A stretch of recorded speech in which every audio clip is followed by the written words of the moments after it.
Bound by fate, drawn by duty, or chased by fear, 6 souls band together to take up arms against the wrath of the Dragon Queen. When the chains of Avernus tighten, one soul claws for freedom, fleeing the ember-lit gaze of a fallen angel who would see them kneel once more. From the shifting mists of the Feywild, a hunter steps forward, guided by whispers of worms and prophecy, tasked with severing the heads of a cult that would wake a god. Once a brilliant inventor, an artificer helped create steel nightmares. Now, burdened by guilt, he is determined to dismantle his greatest mistake. In the shadow of noble halls, a man reborn walks a perilous path, his body reshaped by an elder horror, his mind defying the hunger that should consume him. Marked by twisted hands of the coven, a wanderer treads carefully, ever watchful for the eyes that seek to claim what was promised. A passionate painter with a thirst for greatness, this resourceful thief is always staying one step ahead of the undoubted dozens of consequences on her heels. From the pirate port city of Luskan to the sewers of Baldur's Gate, no nook or cranny is too lowly to find inspiration in. And as their journey continues, so too does the stirring of forces that would see them broken, or worse, bound.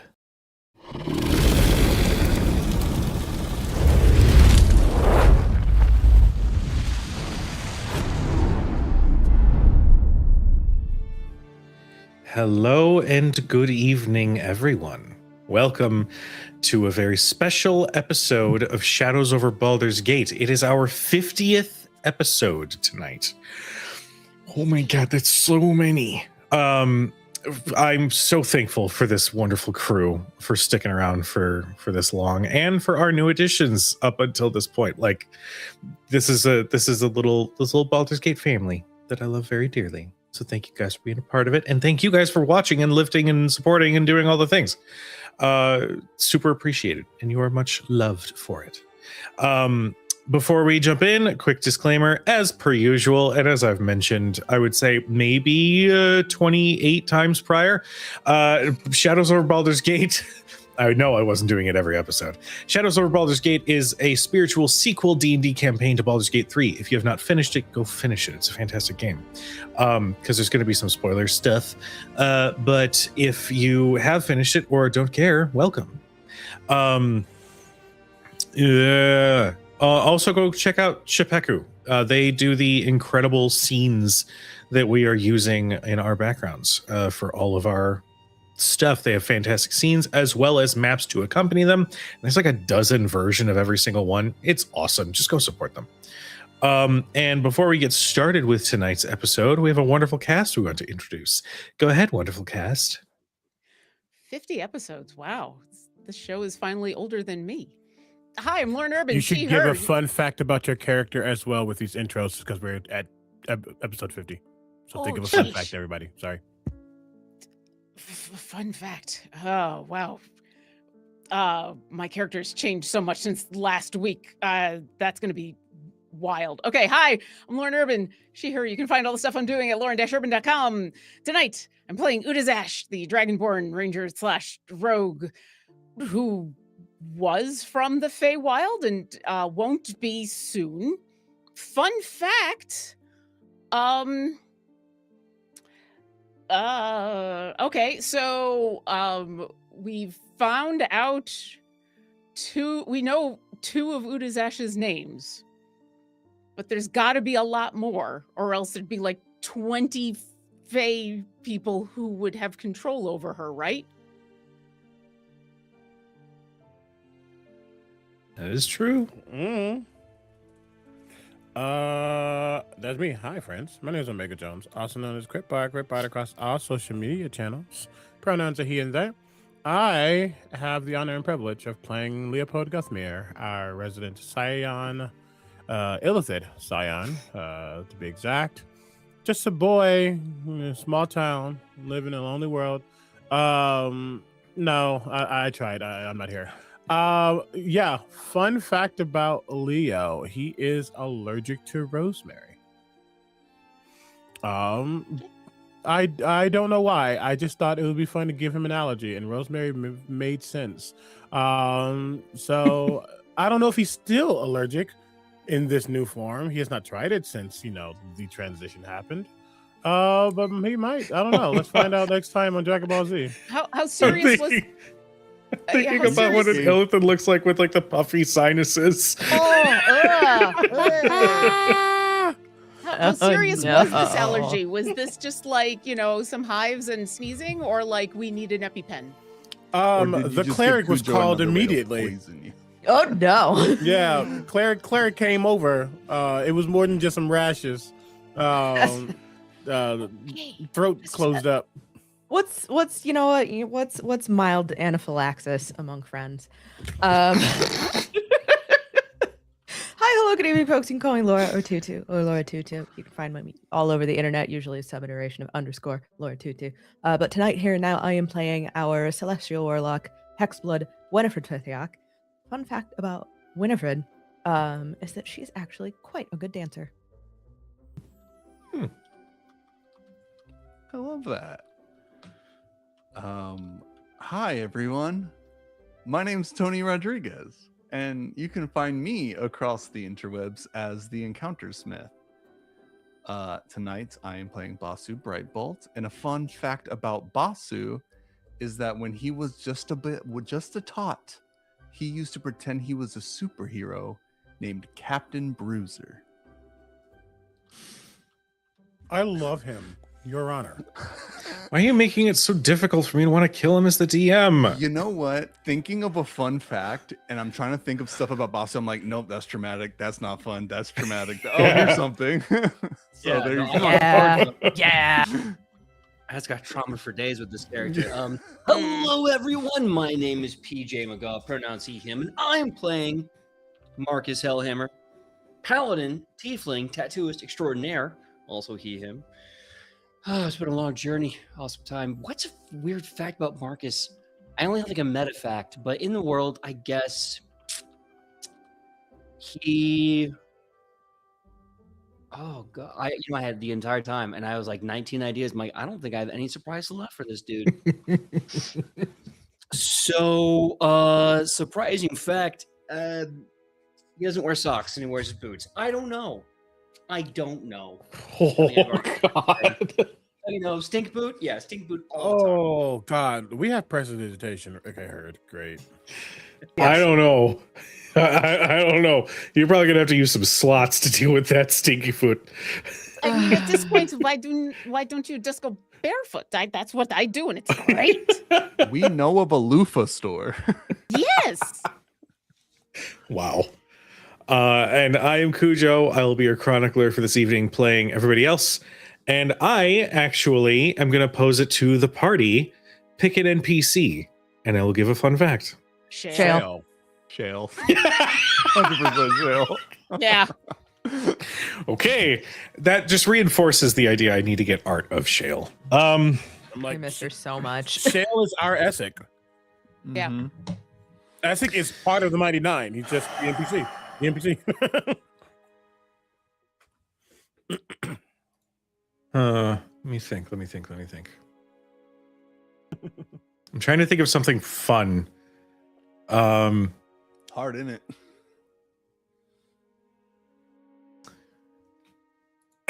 Okay. When she went to school, they had the Bard's College there, and she was forever banned from taking classes there because she throat punched one of the singers, and they couldn't perform for their class one day. That's my girl. That's my girl. I was like, maybe she's a bot. No, I think that's the most on brand for Shale. How fun. I love the idea that like at some point family tried to get her like to be well-rounded. Like you're going to learn the dulcimer, you're going to learn the viola, and she just fucking hated it. Mhm. so much with a She would passion. deliberately like freeze any of the instruments that they would like put in her hands, and she's like, "Oh my god, that's so weird." That's wild. Crazy. Okay, Everything's okay. built as soon as possible. I am totally here for her freezing instruments, and also I totally believe that whoever she throat punched deserved it. But also, Lauren, the oboist, just had a moment thinking about those instruments getting frozen and went, "Huh, Yeah. I'll be okay." Oh. Yeah. No, someone who played the cello for like 10 years, like, whew. Yeah, I'm just gonna look at my elbow and Yeah. say sorry. I wanted to play guitar when I was a kid, and I never did. Still thought Never of too learning, though. I know. They let me look at the drums and then sent me to drama class. Jesus. I actually, there was a point when I was like 5 where I was also like, oh, I'd be a drummer. Like, you see all the like rock bands, we're gonna play D&D at some point. Just let us have this. And I remember telling my Let us have parents, this. and I'm pretty sure my mom went, oh, okay. And then we never talked about it again. That's why Rock Band at Hell the yeah. video game was such a popular thing. Yep, it was great. Got it all out in Rock Band. So you said Mhm. Rock Oh, Band, I wow. said Guitar Hero, but totally fair. Well, Same thing. Yeah. we did Battle of the Rock Bands one year with a bunch of my friends. We dressed up and we performed as though we were putting on a rock concert for our like 10 friends. It was great. That's Excellent. It was super amazing. fun. Yeah. Bring it back. Shout out to Trig. I see you, Trig. Bring it back. Bring it back. Hell, that sounds like a con event if I've ever heard one. Let's do Um, it. But when last we left our intrepid second chances, after having been dragged into the Feywild by a very cross Mab, that the safeguards around certain memories in Udazesh's mind had been removed, the party navigated through some psychological obstacles put in front of them by Mab herself, having to relive or live what their nightmare scenario would look like. They managed to surpass these obstacles and confront Mab directly, where Udazash had a very, very difficult conversation that ended with a deal, as things often do with Fae. The second chances would be returned to the material plane at the very moment that they had been taken to alleviate any time differences. And in return, they would have to seek out the individual known as Reinhardt, a golden dragonborn that exists somewhere within the Feywild, eliminate him, and upon his death, they would be returned, with one additional caveat. Udazash would no longer be able to return to the Feywild. The party came to grips with this deal and began to make their way towards summer. And on their way, they encountered an individual, another Fey creature of some kind, referring to themselves as a Nenra, a being that existed outside of the typical behaviors of those Fey creatures who existed to cause mischief, make deals, cause chaos. This individual was quite charitable and had offered their camp for the second chances to find a little bit of rest. It should also be noted that prior to everybody leaving, Winifred was informed that the longer they remain, the higher the chances are that the Red Teeth Coven might find them. But we begin our story as you all approach a very surprisingly lavish camp. There are several plush pieces of furniture, chaise lounges to relax upon. There is a built and constructed campfire that is a little bit more red than it is the fire that you would see coming from the material plane. It's warm but not oppressive. There are several what look like small like shelves that are sort of placed around that look like they have glassware on top of them, with a couple of bottles. And there is one large tent towards one side of the camp, that peeking in, you see several spots available for relaxation and rest to be found while inside this camp. It seems this Anenra has made it a habit of treating travelers unfortunate enough to be lost in these lands to a bit of respite. So,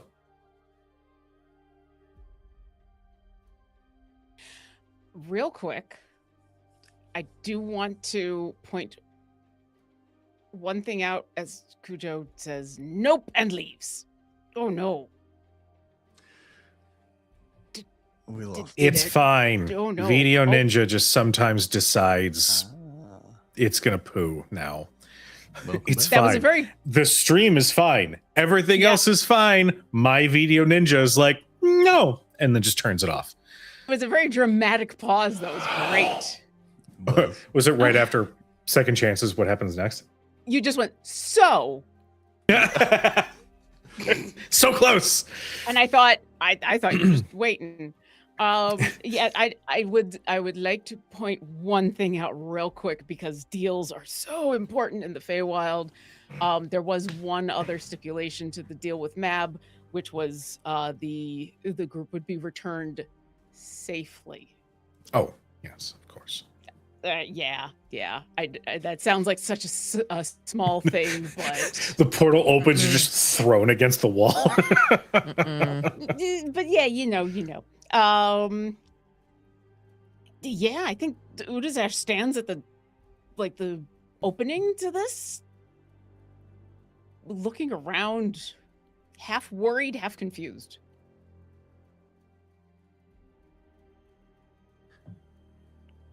But I know I don't know much about the Fey Wild and stuff, and you all seem really nervous about sitting here, but man, I'm tired.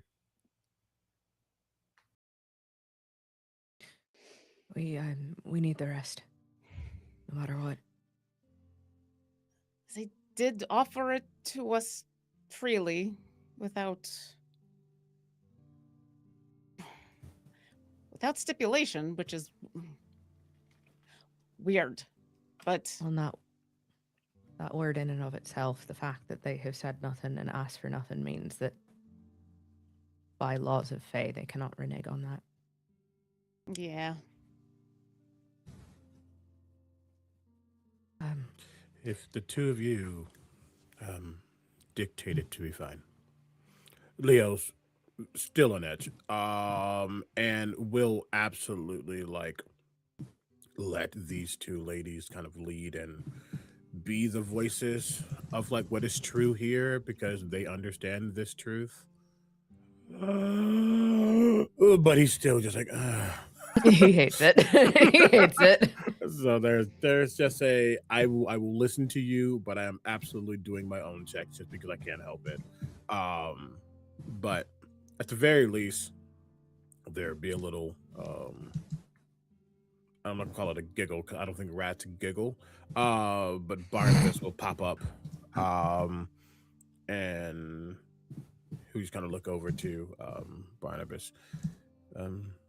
At the very least, watch, just in case something else decides to come up while we are resting. Barnabas is going to be our alert, our lookout. There's a teeny little salute as this little cranium rat scurries off. And just so you know, he cannot be charmed or frightened. So none of that faith bull crap. Get out of here. Get out of here. Get out of here, please. But yeah, he actually specifically has a telepathic shroud. Fancy. Yeah. No, that Winnie's right. As long as they are very clear that they're not expecting anything in return or they're offering things freely, then that is the way it is. And we should probably have a talk about like all the things that people should be aware of if it's going to take a while to find Reinhardt. I mean, I'm going to try to do this as quickly as possible, but quickly here, it could take a while or it could be like soon. So we should probably talk about that. Well, I have a question. Who's Reinhardt? You seem to know them quite well. Oh. Yeah, let's go have a seat and a food and a sit, and I will try to fill in what I can. Okay. And yeah, Udazesh is going to like take a moment and try to calm herself and like get back into the now headspace and forget about the stuff that happened and just focus for a moment and sit. Despite all the Shea lounges and everything, is still going to sit on the ground kind of near the fire and let you all kind of settle wherever is more looks comfy. And once you do, she's gonna say, so Reinhardt is a guy I've known for a very long time. Very, very, very, very long time. He's a Dragonborn who, when I worked for Mab, he worked for Titania. And everything I am, he is not. And everything he is, I am not. So, like, all the cool things I do, he cannot do. And all the cool things that he can do, I cannot do. Yeah, that is pretty much a good way of describing him. And apparently, from when he found he is selling plants to cultists of Tiamat, which is surprising because that sounds like something he would never actually do. Like, I don't like him at all. I think he is an asshole. But he is usually an honorable asshole, so that sounds like really like not him. So, but I also have not seen him in time, and so who knows? Maybe things have changed. But yeah, that's pretty much him. I have like half stories, but most of them are us fighting. And I don't know if those are going to be helpful in this moment, although I can tell you half stories if you would like. They're kind of boring, though, because they're mostly me not being able to shoot him through lots of armor and him not being able to get anywhere near me. So is the idea to kill him, or are we gonna find out if he actually did something bad? Both. I mean, Okay. we need to find out information from him because we should figure out who he's selling the plants to, and maybe he knows like why they want them. So getting that information would be really useful, and then we kill him. Okay. And you're And okay then- with that? Yeah, I mean, even if Mab had not told us that we had to as part of the deal, like selling Feywild plants to the material plane, I do not think I have words that can accurately describe how bad that is, how wrong that is, how... Are all plants from the Feywild not... Should there be no commingling? Is that the issue, or is there something else? I don't think any of them should be sent, but in particular, those that he was selling are real bad. They were specifically ones that were special around where Queen Titania was, And on top of that, they were the ones that are super, super dangerous. They were the ones that, like, if you touch or you look at or you do something wrong and suddenly you are just charmed, and that's really, really bad. So I would be very I'm gonna ask a question. Yeah. I'm not saying this person isn't bad. I don't know them. You all found out information about them in the temple. But if the worst plant they sowed was one that charmed seems to be like another everyday conversation here in the Fae. So what actually makes it bad? Just so you understand, I think you shouldn't charm someone without their permission. However, just from my understanding, it feels like that is just your queen had no qualms putting us through the most nightmarish of spaces. Mhm. No blinking when it happened. What actually is he doing other than just selling it to the cultists? That's the bad thing in itself. Do we know what the actual connection is? Was it a one-off trade? Does Titania know? Those are all good questions that we should figure out. On top of that, and Ash is going to look back at Winnie, and it's very obvious it's she's having trouble trying to verbalize how bad this is, and then looks back at Leo and says, the thing that's going on with me, where Tiamat just says a thing and then I just am hers.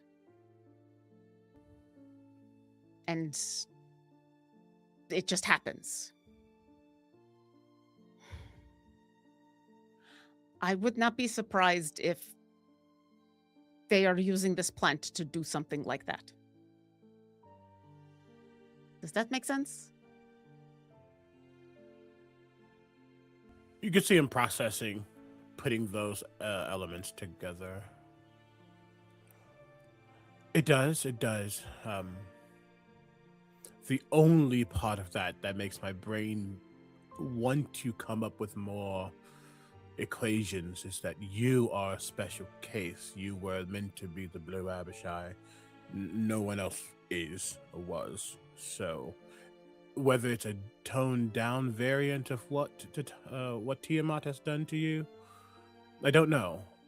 But I guess that is a fair worry. I don't know for sure, but anything that is that dangerous and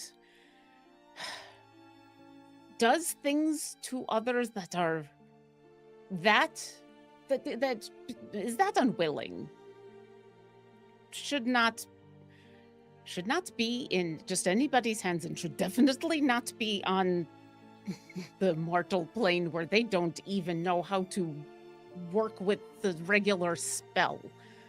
That is completely unethical and unfair and anything, and I would have no problems dispatching of him even if I was not now required to do so. Do you think there's a specific reason or plan for these plants? Something we don't know about yet? There must be, right? That seems weird that they would want them and go through all this trouble to get them just for no reason, right? And are these the same plants that Bertrand had Clippy here tending?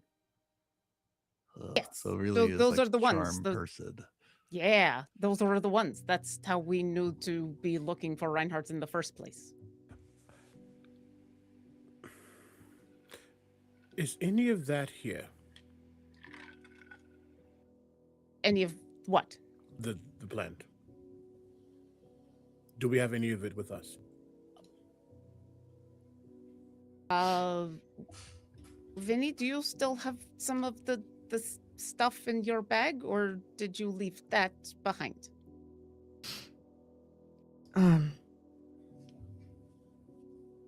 Sorry. The plant, the one we found in the temple. Yeah.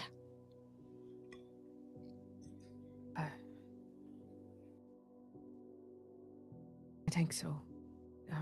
It just and she as we've sort of come into this like camp space, she sort of settled in, honestly, as close to the fire as she could possibly get. And she's got her knees like up to her chest, like arms wrapped around her legs. She sort of like she's been staring into the flame. She just sort of shakes her head to come out of it and starts digging through the bag of holding that she has. Kujo, we're looking for the bits of the flower that we gathered from the garden. Yes. I believe Leo wants to inspect it. Okay.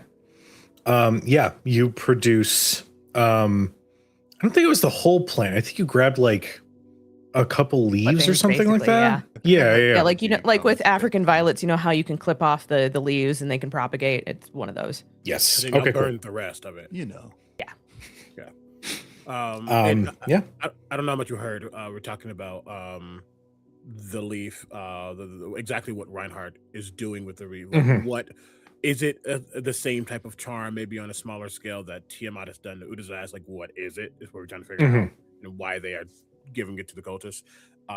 Leo has asked if there's any left.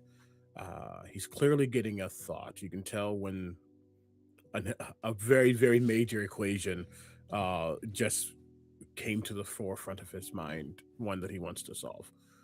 And as Winnie's pulling it out, I don't have to do it now, but I would like to feel what this is. Sure. I'm not sure if any of its capabilities, if it lessens when it has been separated from the main body of the plant, so you're going to want to be very careful with it. The long and short of it is, Leo, it's an invasive species at the end of the day. It's the same reason you wouldn't want to bring something over from another continent into the gate, into the Emerald Grove. The ecosystem of the material plane is not built to handle flora like this. To say nothing the least of its ability to capture the mind of anyone who ingests or smells the pollen.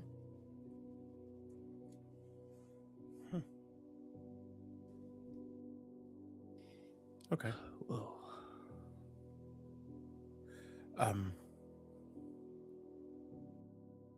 With your prowess in nature,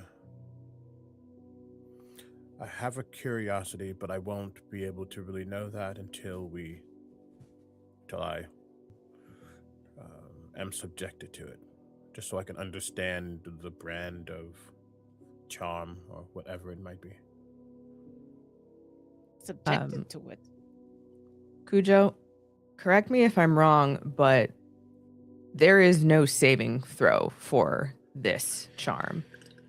For creatures that are of the material plane and not of Fae, you are correct.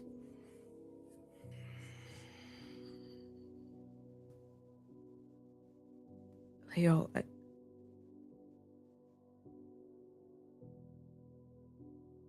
this isn't something that you can fight against. If it takes you, that's it.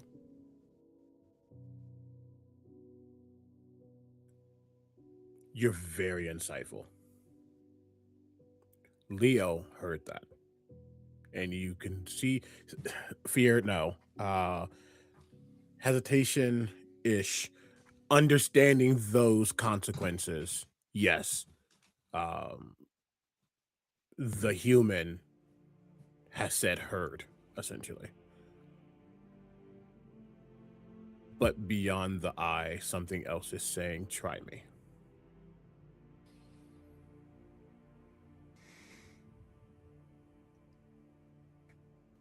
Cujo, Yes, my love.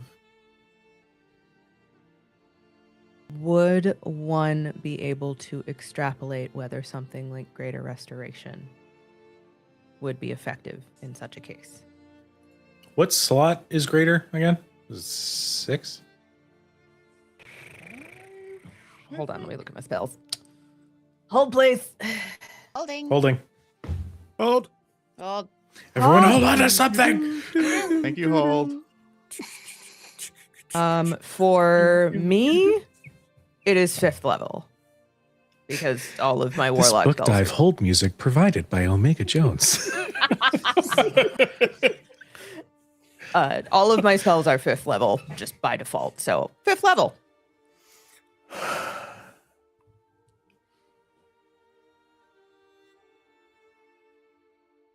Yes, I will say that that would be enough. Winnie will meet Leopold's gaze and thereby the gaze of the creature that also occupies his consciousness. She kind of tips her head in that preternatural way that she does on occasion. Very much I see you.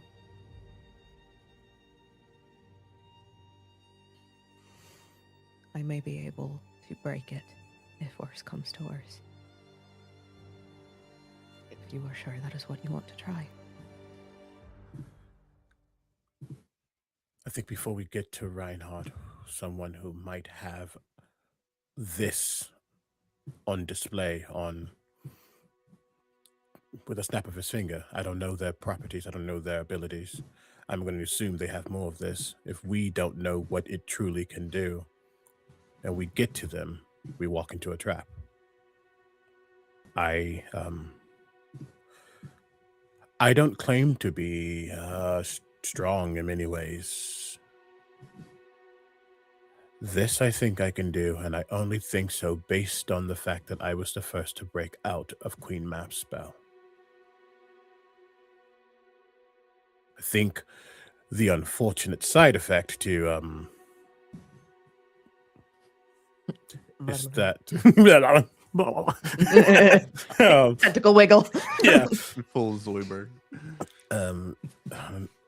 Side effect that I will now use to my advantage is I think the Sylvan magics and the aberrant magics are just like two magnets attempting to repel each other. I don't know the truth of that statement just yet, and this is a chance to know said truth. And I have faith that I can do that. I don't have to do it right now, though. I know that is a risk. But before I sleep, we sleep. I still have the power to be able to counter it if need be. We can do that.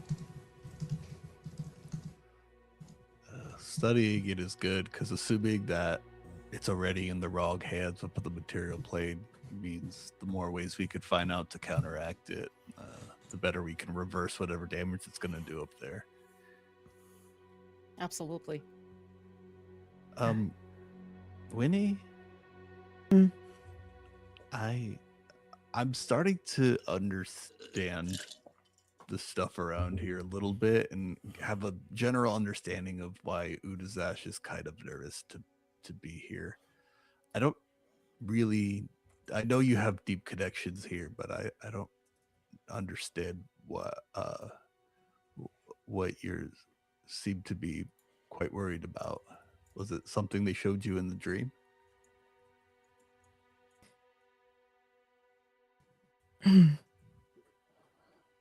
The coven. The ones that made me what I am, they are still here, and it's likely they knew the minute I stepped past the veil. You think they'll come for you? Even here?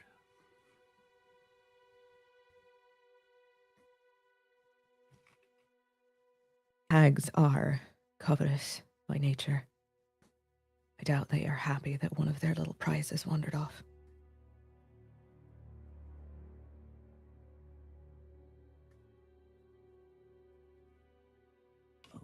Are they allied or the opposite of that with Queen Bab? Do they have any kind of relationship we should worry about? Yes and no. They venerate her to some extent, but Mab's not really. There's another on this plane, but I don't know if she's still around. The last I heard, she'd wandered off somewhere too. There's some call her the Witch Queen. I won't speak her name because names have power, especially in the plane that creature comes from, but some say that she's the mother of all hags. But by my understanding, the coven's just another coven. There's nothing great or powerful or terrible about them. They're just numerous and tenacious and hard to kill, like most of them are. Well, we will get what we need to get done and go back home before they can do that. Or I will just have to fulfill my promise to you before I fulfill my promise to Mab.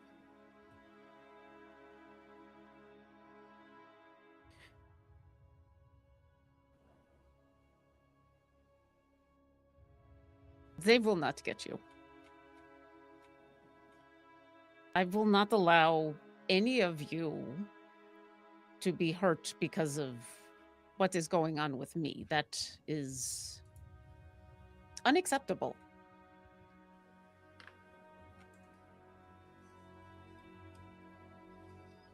Besides, last I checked, we still have the right to say no. We can still say not anymore. I know they strong, I know they terrible. We always have the authority to draw a line in the sand and try. So, if any of this comes and bites us in the butt, it won't be easy for them. That's at least my promise, anyway. I will not even let them bite us in butts. I mean, if I can prevent something called the Bloody Tooth Coven, if I can stop them from biting me anywhere, I would be very grateful for that. But you know, it's what it is, eh?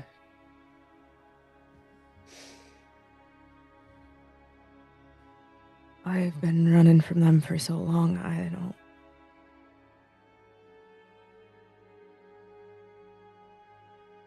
At least on the material plane, it's a little bit harder, but this is their domain.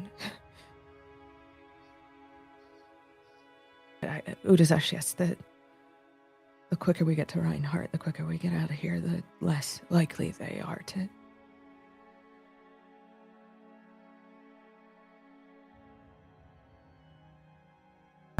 And those who have known Winnie the longest, can see her withdrawing. She is going quiet and almost catatonic. That shell that she had around herself for so long is starting to build itself back up. She's making herself smaller and less. She's making herself less. Well, I can find anyone very quickly. That is what I do. That is what I'm very good at. In the meantime, Leo, you did a thing that made it so that it was going to be hard for the Dragon Queen to find me. Could you do that to Winnie to make it hard for people to find her? As you're saying that, because the last thing that really happened was Winnie staring at Leo and Leo staring back. So as she starts to go into herself, Leo's already watching her. Can I do an insight check to just get more information on what the pullback is and what the? It's obviously worried about hacks, but what about it? Just so he can get some more clear information versus just guessing. Oh yeah. He's outside, so no help. Not 220, heard. Hey! Okay, sure. That's the one we get it on. Oh yeah. That's a I didn't good think 20. we're gonna roll shit today. Hold on a second. It is a 27 before anything is added. There's always the chance that I could get a natural 20. Absolutely. Mm. Nope. That's a dirty 20. You're just trying to pinpoint some of those specifics in the way in what she's saying and how she's moving. I think he has learned how to not just read someone physically, but read that mental energy a bit. Leo, to be frank, she's fucking terrified. She hasn't been back to the Feywild since she became Hexblood. Mm-hmm. And the last time she was here, not only was she essentially tortured and torn apart by the Red Teeth, but then Tremont got his hands on her. And I think it's just the emotional overwhelm of being somewhere that your last memories of were some of the bloodiest, darkest, most traumatizing that you could possibly imagine. Heard. His eyes flick over to Udazash when Zash asks, "We've done so before. I can do it again. If that will make you, Winifred, a little more at ease."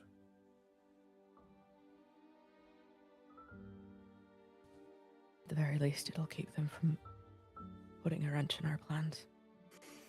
I could do it while we're sleeping right now, so the benefits of being within my telepathic gaze aren't as lessened as they could be. However, when we wake up and we move forward, if you want the benefits of that, just like with Udazash, you would not have my protection. Not that you need my protection, but the non-detection is finite, even against my own power, until I remove it.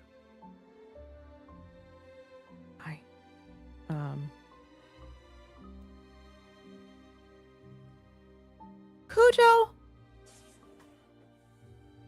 Laura? I have a... Shut up. There's a thing as a Hexblood that I have access to that I haven't really needed to use because we have the telepathic bond. And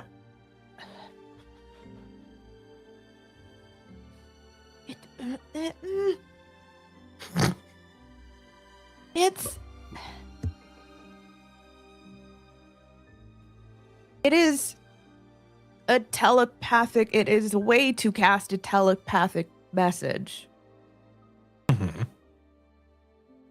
But is that like, would non-detection block that as well because it's something that's being provided? Let me see. Give me a moment. I need one more moment. You can't have all Okay, the I need several moments. Hold, please. I need like three lemon moments. I need insert number here moments. Dos Vidania. Just so it's clear, specifically non-detection hides from divination magics. You cannot be perceived through magical scrying sensors.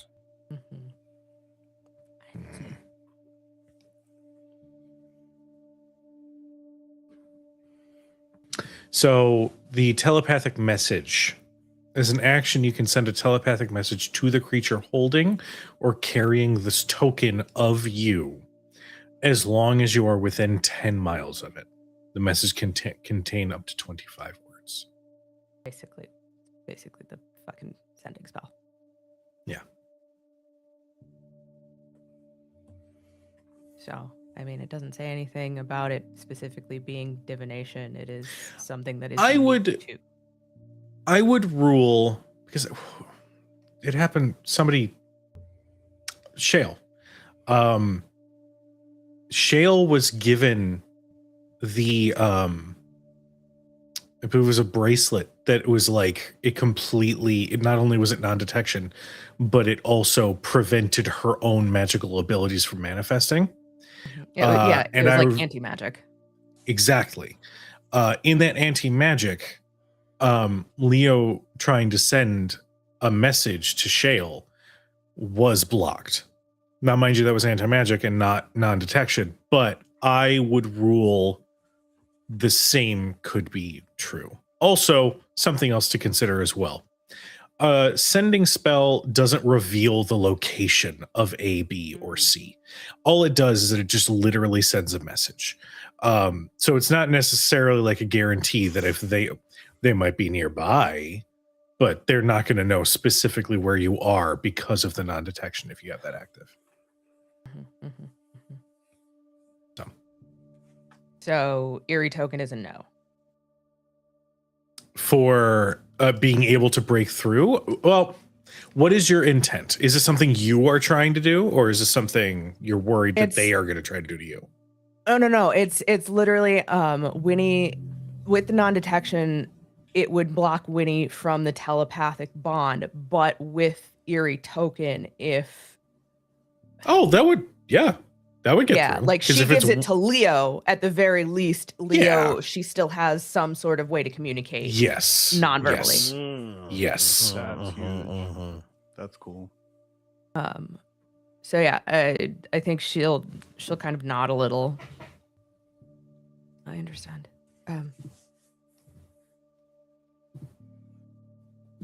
I have the ability to make sure at the very least the two of us can stay in contact. It's short. It's not going to be anywhere near as powerful as the bond that you create, but it's better than it being gone altogether. I would argue that the fact that it can bypass means that it's also as powerful. So good.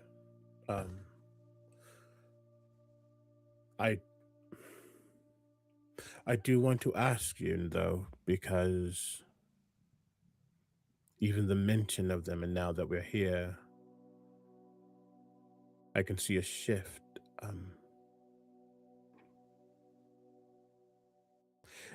Is that a battle? And I don't mean that physically. Is that a battle? I will not ask if you're prepared for it, because you can't really ever be prepared for something like that, but that truth might come forward sooner rather than later. Especially with everything that's happening, it seems that many different players, he almost like looks at Udazash, but not looking at Udazash, looking at Mab. So many different players are now making their things known, I guess, how they're feeling about all of this. There's a chance that Coven might do the same. And if you want, we are all here to help you with that. I've just learned that hiding from the truth, as you can see, he has not been in human Leo in a while. Only really while he was in Baldur's Gate. Hiding sometimes makes it worse.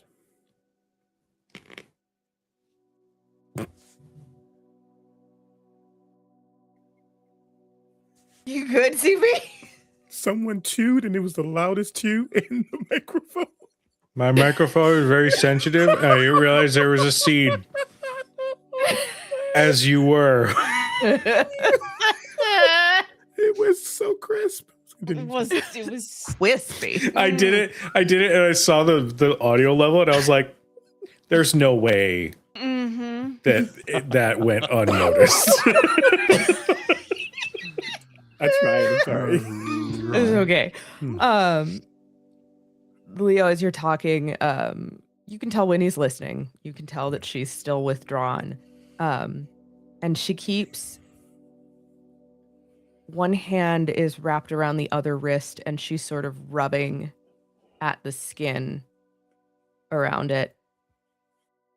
I think at this point, most of you have seen the scarification on bits and pieces of her body. But you can see around her wrist there's old scar tissue where she would have been manacled.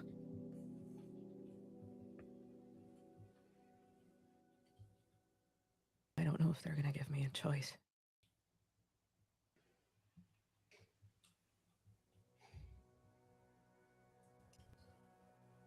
But if it comes down to it,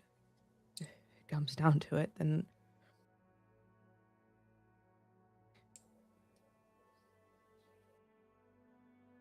I'll do what I have to.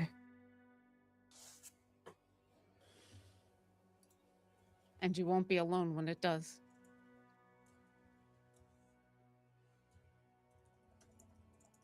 I know.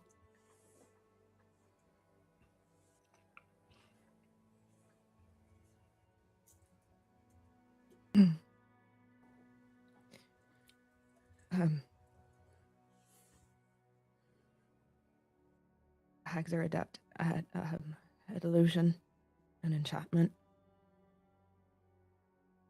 Mostly they prey on fear. A bit similar to what Mob was able to do.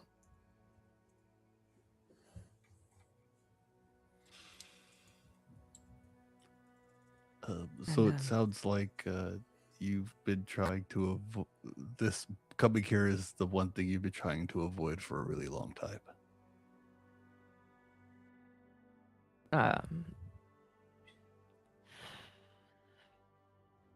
She nods. She looks fucking ashamed of that fact.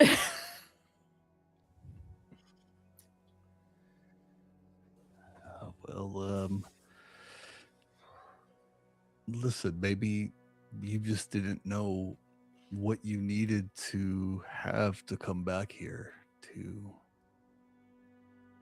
I don't know, settle things. But maybe this is just a sign of, I don't know. I'm not very spiritual or anything, but fate or whatever brought you here, and it didn't bring you back here alone. So maybe you have what you need to face that, if it were to come.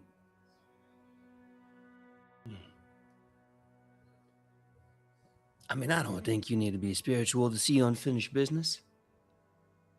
Yeah, I think this has been a long time coming for you. I think you stepping up and just absolutely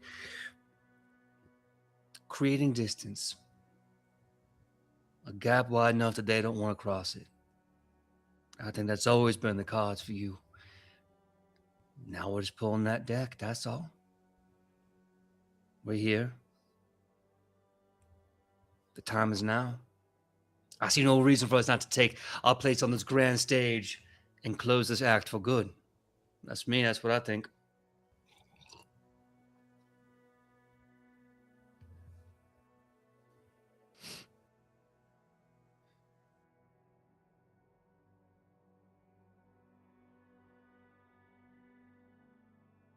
They will run me down. The longer I'm here, and eventually they'll decide whether or not it's worth it to follow me to whatever other plane we end up on, and I don't.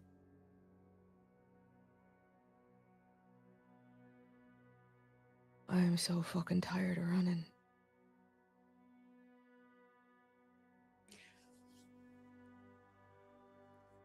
Udazesh is going to get up and walk over to Winnie and kneel down next to her. And in Sylvan is going to say, I once promised you I would be there to kill them when it was time. And here, you know, I can't break this promise. I will promise that again. They will not touch you as long as I am alive. I will not let them come close to you. And whatever you want to do, whatever you need to do, I will be there. You have anything you need from me.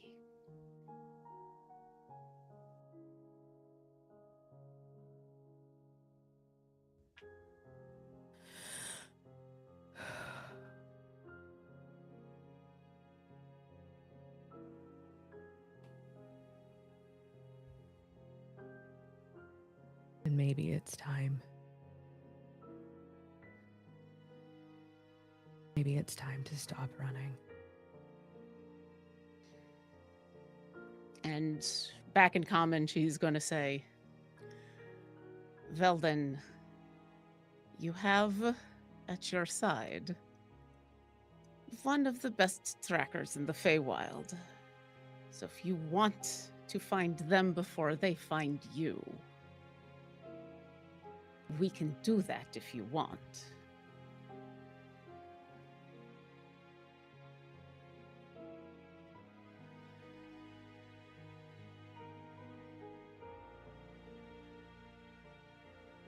I'm tired of running.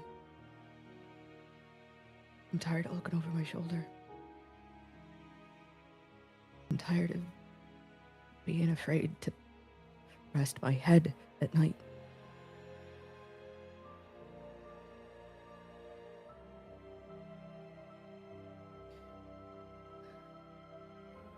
They will dig into your worst fears and your worst insecurities. They will show you things that you think you have buried in the heart of you. They will try to break you in every conceivable way.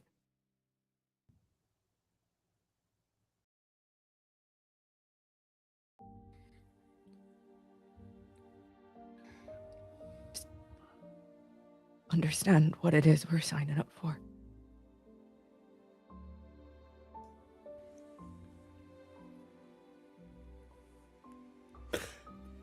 Then I have a question. Hypothetical, of course. Coven versus Mab. Who wins? Mab is the queen of air and darkness. And I broke out of her, so what the hell can this coven do to us?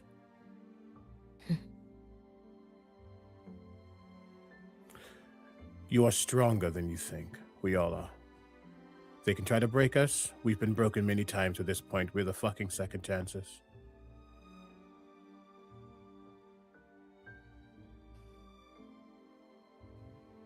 I think it's time we all understand that no one's going to take that chance away from us. None of us.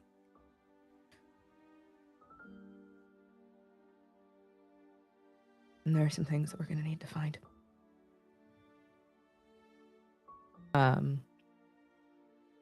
Cujo, there is a very particular potion that, depending on what path you followed in Baldur's Gate 3, you needed to craft in order to go up against Auntie Ethel. I believe it's called Hagsbane.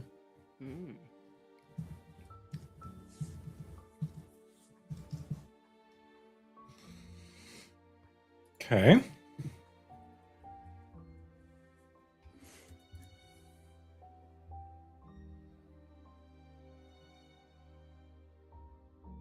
What is your question?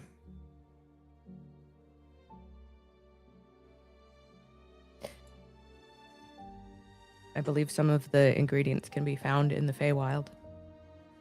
You would be correct.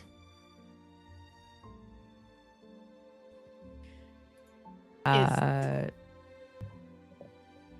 have knowledge of medicine and a healer's kit. Herbalism kit, actually, if you want to be frank about it. Okay. Okay, I see you. And is that something that I can help with?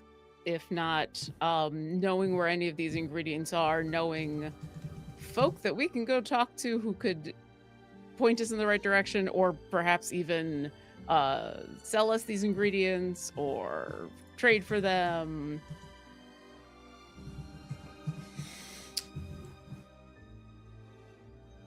I will say this. Say it. The roll is going to be with advantage because you're helping each other, right? Either Winifred makes a medicine check or Udazesh makes a history check. Oh, you do the medicine. Do the medicine. Do the medicine. Yep. I still have the gaps in my memory. Like I have the gaps.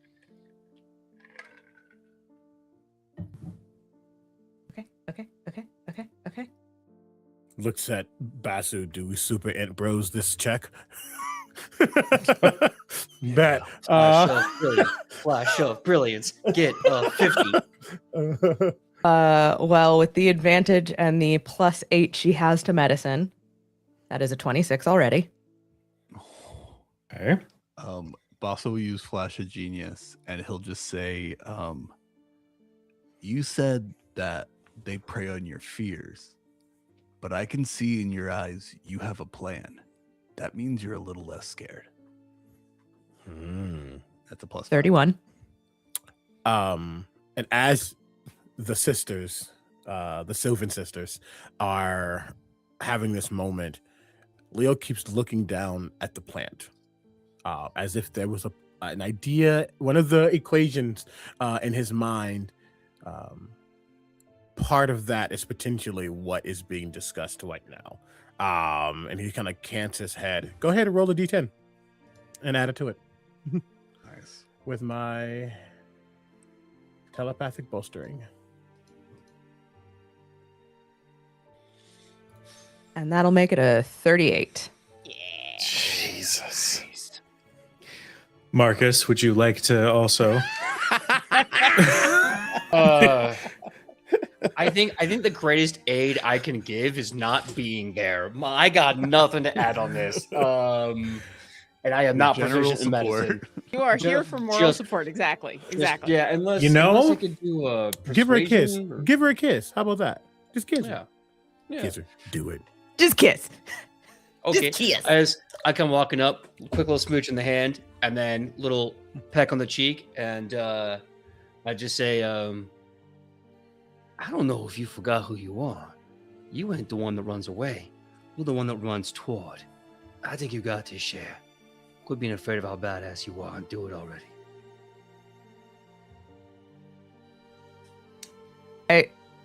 There's like a brief narrowing of the eyes in that moment of don't tell me what to do.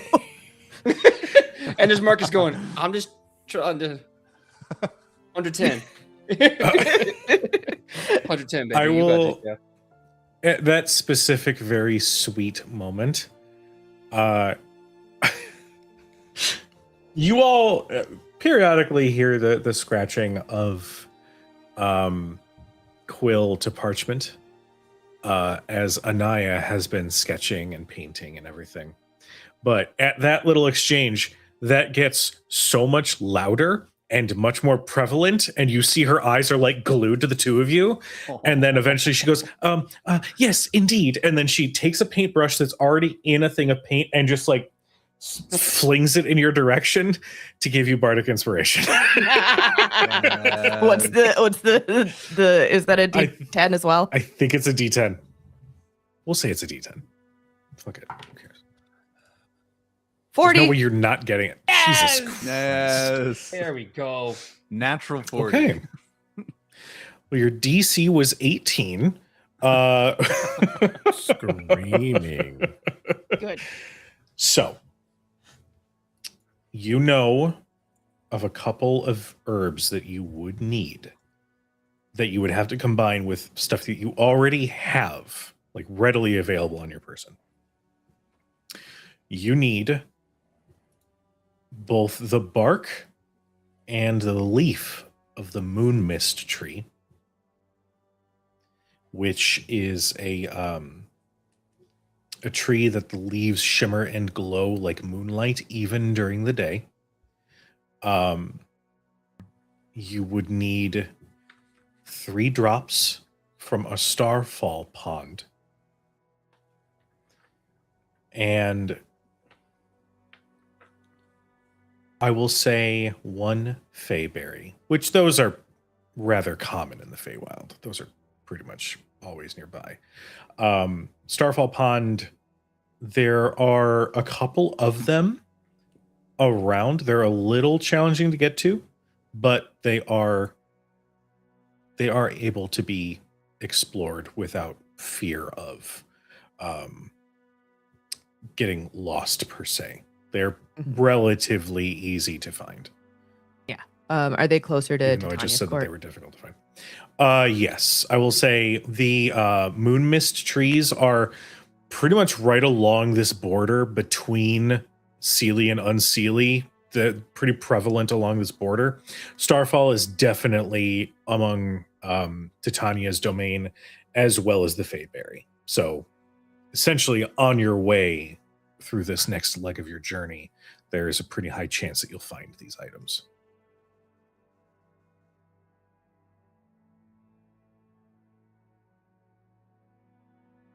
And there are some things that I'll need to gather. Like I said, they're hard to kill, but there's at least 1 potion that I know of that will make their lives much more difficult.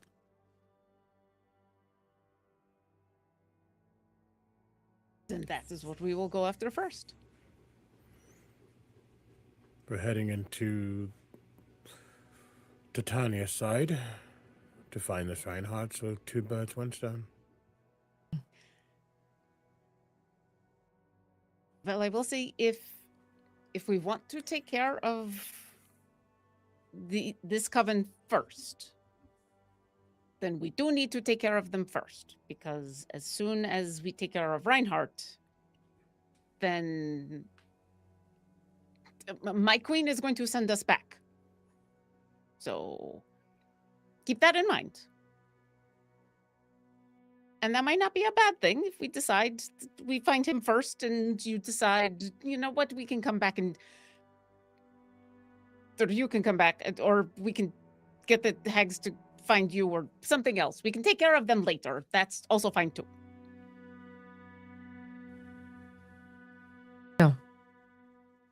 No.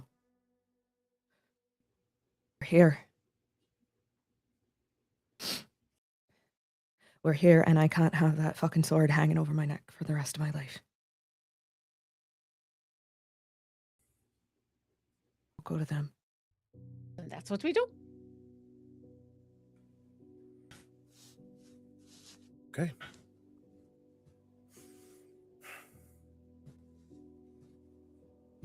Then I have another question. His body is looking at Winnie, and then it turns to Marcus. Oh!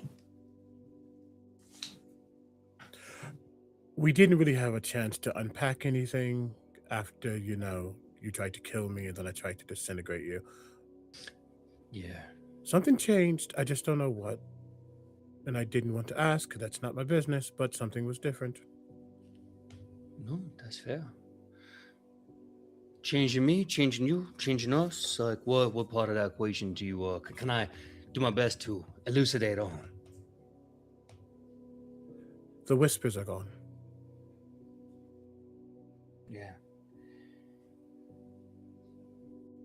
Before we went to the Tiamat's temple, I had a unusual voice reach out to me in my mind, and just a very nice and gentle voice. They were able to suppress Asmodeus for about a day. And it was in that day that I realized I just needed help. I had a lot of things to look forward to, and I didn't need this hanging on me. And when we got back to the elf song, I reached out to that voice to figure out what they wanted, who they were, what we could do. And they helped me. They came to me and they helped me get rid of everything and just let me finally love the person I always was, me. And so I swore an oath to myself for forgiveness. And I think with that, just everything else kind of went with it, you know. The voice went, Asmodeus went, I'm sure we're going to be really pissed, but that Kuyon can suck an egg for all I care, me. But I'm better now.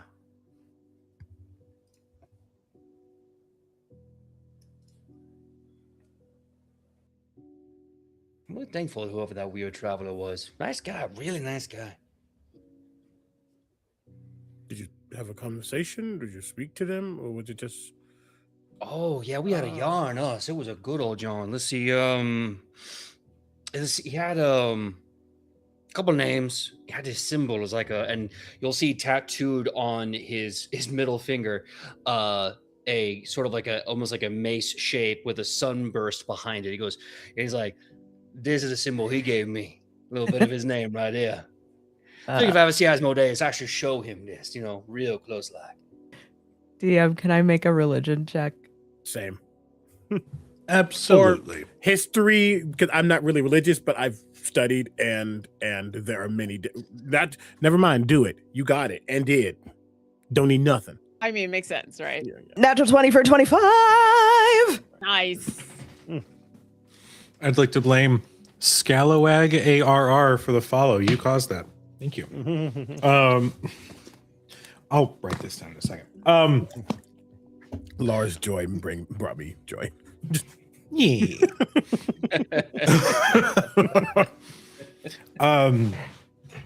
You identify this symbol as belonging to the god of new beginnings, Lathander.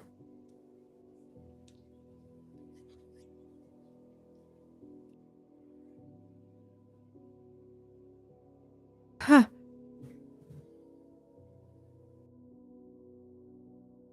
I think there are worse deities that could have reached out to you.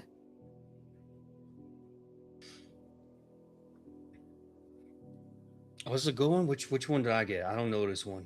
He said his name was Well, okay, I called him Lathy, old Lathy. I think he said his name was like Lathy Andrew. Lathander. That's what he said his name was, Lathander. He was a nice guy. I would like to talk to him again sometime. So you are no longer connected to the devil guy. You are now connected to a different god guy. Oh, more than me, the only devil I know and I'm connected to is this handsome devil right here, chap. Wait a minute. Cujo, I'm going to do something that Winnie hasn't had to do in a hot second. She's going to open up her second sight and look directly at Marcus. Ooh. You blink. And for those who are present, you see Winnie's eyes sort of flicker for a moment, like the brightness kicks up for just a moment in her iris. Winnie, you have always seen Marcus in this second sight as appearing as somebody with chains attached to a collar that is permanently affixed around his neck. This is the first time that you are seeing Marcus without that collar, without those chains. And while there is a little bit of that tiefling warmth from his very nature, like emanating off of him, it doesn't seem nearly as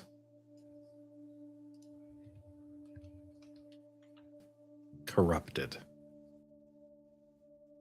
You can see that Marcus no longer has a leash.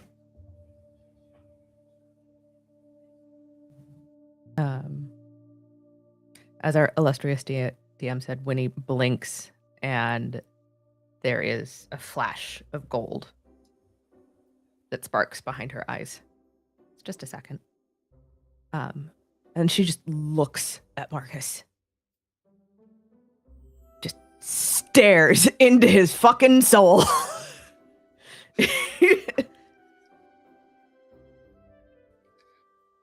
Oh, 9 hells, it's gone.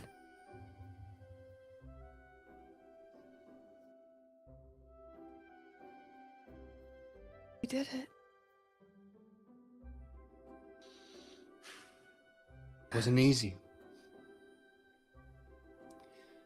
I had to undo a lot of bad people's hard work, and I'm still doing it. I had some pretty good reasons to finally break those chains.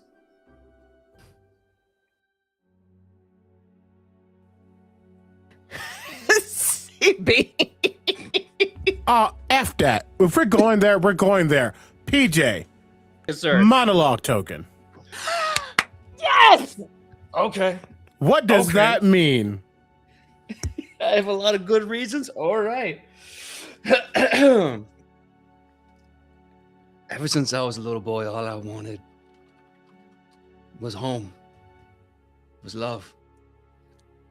I was given to a family out of pity and spite, and I was put into a contract to fight. Oh, I thought I had brothers. I thought I had them, and I lost them. I thought I knew love, and then I just realized I was a plaything. And that was easy.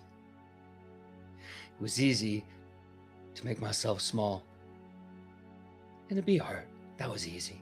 And then I met you, and that was the hardest, most wonderful thing I ever got to experience, was meeting you. The chain links, they never weighed a single pound until I saw, the very first time you touched me. You asked for permission to touch me. Oh, you never have to do that again. I always look forward to a simple handhold or more. But that's what showed me that all the abuse, all the isolation, the suffering, the lack of dignity, all of that wasn't worth having for someone who's just going to keep me as a plaything. I found someone that showed me I don't gotta die to go to heaven. I can have it here right now. I just have to get rid of this baggage. I have to get rid of this chain. I know you say you're gonna run your whole life. I know what that is like. Hellhounds never tire, remember? Now there's nothing stopping the hellhounds. There's nothing stopping us either. So I broke every link I could. And I had to do the hardest thing possible. Forgive myself, love myself, and I'm still trying. But if that's what it takes to spend forever with you, there's nothing more worth the effort. So, I just want to thank you for healing wounds you never had to heal, and for loving just a silly hellhound like me. Till the very end of the last line, you lead, share, and I will follow.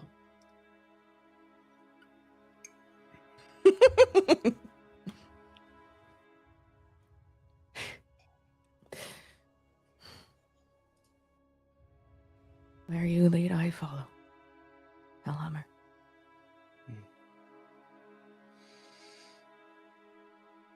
He's gonna kiss you on the forehead very gently. And again, like a teenager, just all that emotion. And he's like, okay, well, I'm gonna stop kissing you before I make a scene of this, make a whole meal out of it. So I'm gonna go read a book. I'm gonna do push-ups. I'm gonna, I'm just gonna like dual processing me. I gotta like go through all these feelings. I'm awkward. I'm just gonna go now. I don't think that was awkward. I thought that was beautiful. Oh, thank you, Uri. I'm just a mess right now. I got, I'm a cook. I'm gonna do some of this nervous energy. I'm gonna cook some food. Did Leo, if you're watching any of that, you watch Winnie break through the bits of the shell that was starting to calcify around her. And Marcus kisses her on the forehead, and you watch her cheeks just go dark purple.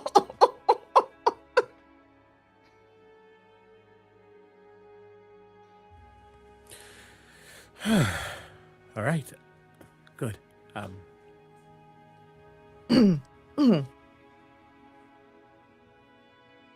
right. We should rest.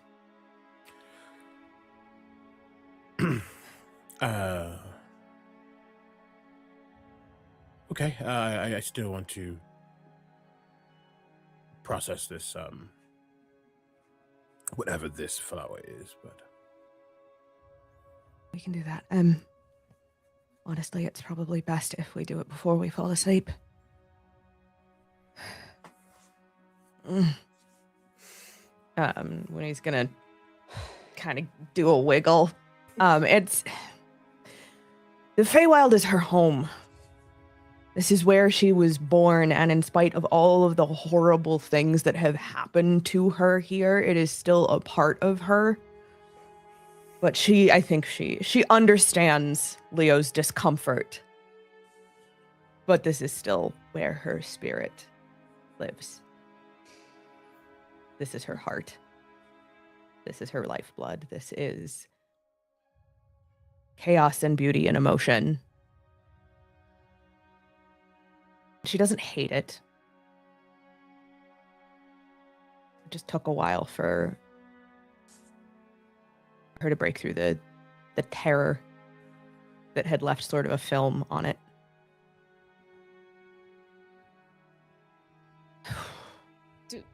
Before you just grab a leaf and do this thing, do we want to not have everybody here? My understanding is when this happens, you just look at the first person and it happens. So maybe we should not have everybody like in front of you, or you should be prepared to look at like one person. I don't know if we just want everybody standing around you when you just decide to suddenly follow someone to the end of the universe. it's fair. I can like looks at a corner or something. I can move over. I mean, or we just pick you pick a person. Pick a person. I mean, he's been looking at Winnie. I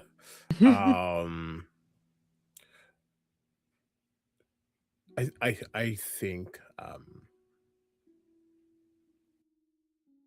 I think I will be okay. But just in case, I know Winnie has my back, and I know you all do. This should not be. Well, I'm not going to say that because this is a space I don't comprehend. But I'm willing to take the risk. At least so we can be sure exactly what this will do. You are a beast with the bow that you have. I've been able to hone my mind to be as strong in the short time that I've had this journey that I've had. Luckily, I was always academic, but I guess all that's heightened. All that to say, I think I'll be okay.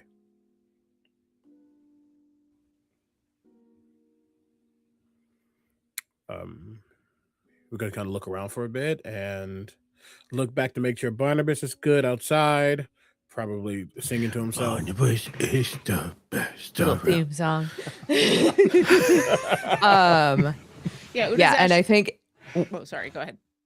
yeah, it's as we're preparing to do this, I think Winnie would make sure that the rest of the party are far back enough that they're not gonna get any sort of like, if the wind shifts, suddenly we're not gonna have a party full of charmed idiots.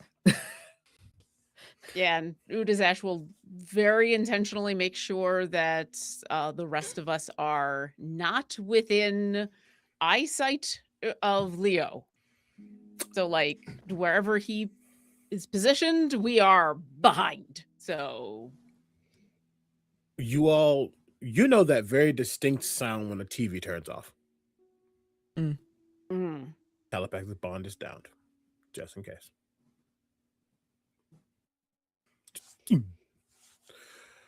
Okay.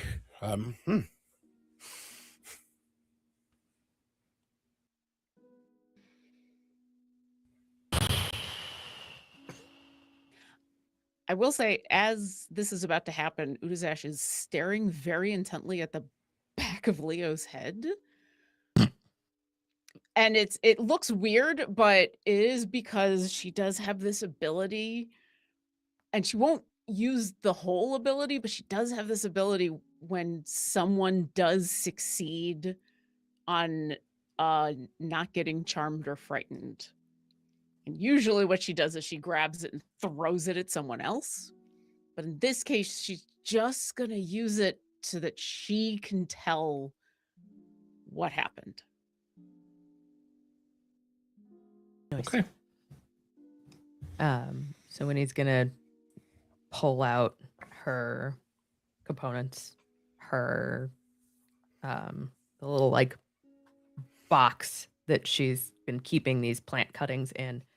Pull on a pair of gloves, pull her little cowl up. It's very clinical. Yeah. I love it.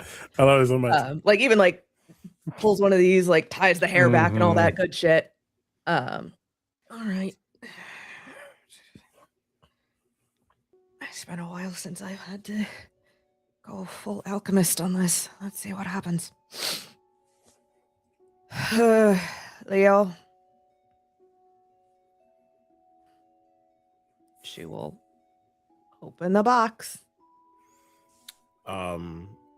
His hand is outstretched as well, and I think as the box opens, you do almost see like not medicinally clinical, but someone who understands like their processes, their steps, right? And he's just kind of stealing himself for a moment. And then that leaf is going to slowly start to lift out of that box and float over to its hand. So it's hovering right above.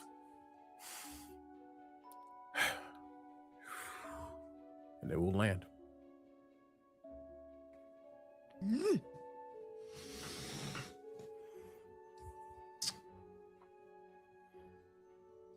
Leo,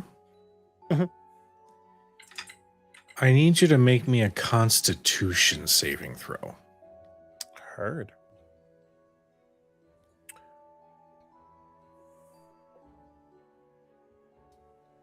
What dice am I using? I use you.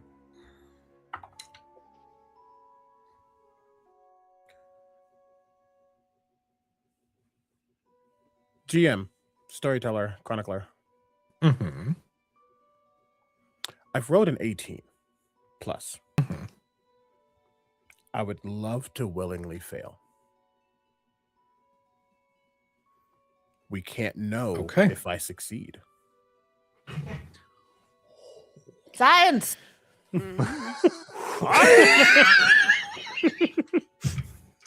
At a random campfire in the Feywild. The best place for these experiments. Okay. There is something about this plant that the moment it touches your skin, every single impulse, every single thought says, "Get it away, get it away, get it away, get it away." Your illithid nature, Sai, is practically screaming it as you feel the effects of this plant take hold. Given that Sai and everything is so adamant that this was the wrong move, I'm going to say that it's going to take hold. However, you need to fail 3 wisdom saving throws for it to be permanent. So, like, because of your illithid nature being, as you said, the polar opposite of the very concept of the Fae, that is what is giving you opportunities to ward this off. Your logical brain is doing everything possible to get rid of this.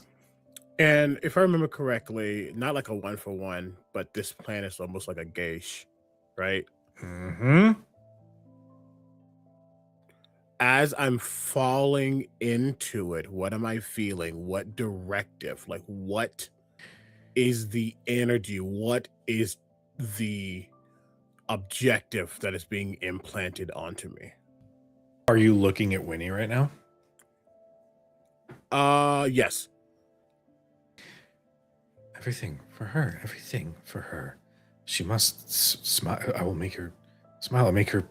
I will do whatever I need to for this individual. Whatever they say, I will do. There is no lengths that I will not go for this person that I'm seeing in front of me. Those are the thoughts that are entering your mind right now. Udajash is behind me. Where's Basso and Marcus? I'll probably, once I see that look on Leo, I'm just gonna be near Marcus in case, to stop Marcus from hitting Leo again. And I think all just of in you, case, just in case. and I think all of you in that moment, as this takes hold, that's where Udazesh basically doesn't feel the success against the charm, and you watch her just like deflate. You watch her just sigh and look like sad, basically sad.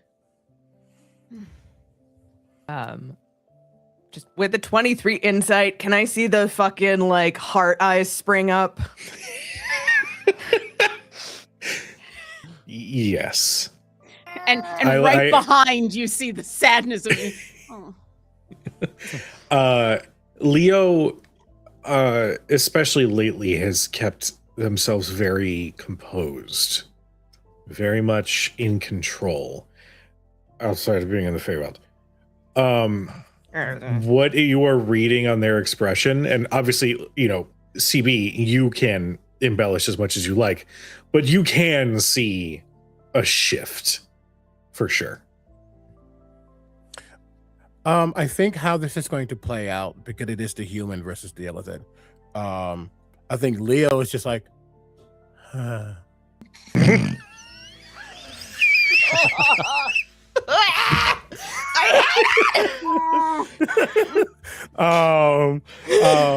definitely like a slack jaw slightly. His eyes are glowing a bit.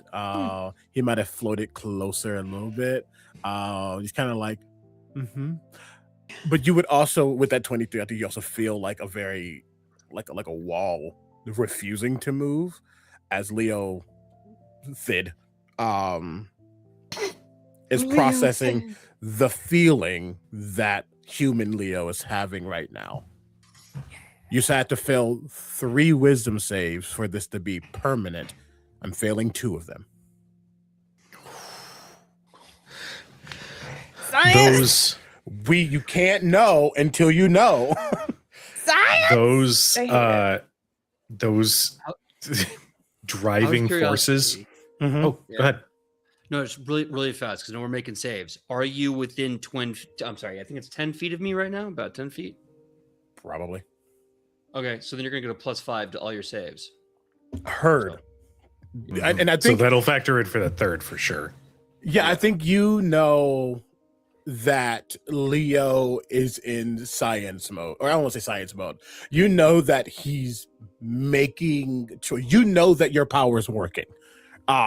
There's something Mhm. that is being forcibly done, or he's doing to counteract it at the very least. And I think the more Leo falls and fails with those two failures, how has that shifted? It become like reverence. Do I want to like worship Winnie? Am I feeling subservient to Winnie?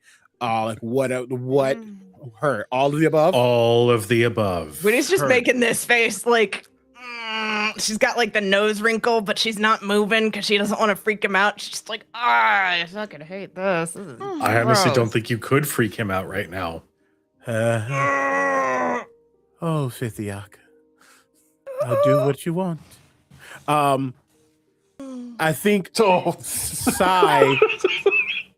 Sai forces Leo's head to look over to Basu. Mm. What shifts? What changes? Am I feeling the same to Basu? No. If anything, there's a little bit of territorial nature that starts prickling up in your mind. Oh you my look at god, it's Basu. love and idleness. Love and idleness. It's fucking love and idleness. God damn it. The verse. I assume that gets even heightened when I look at Marcus.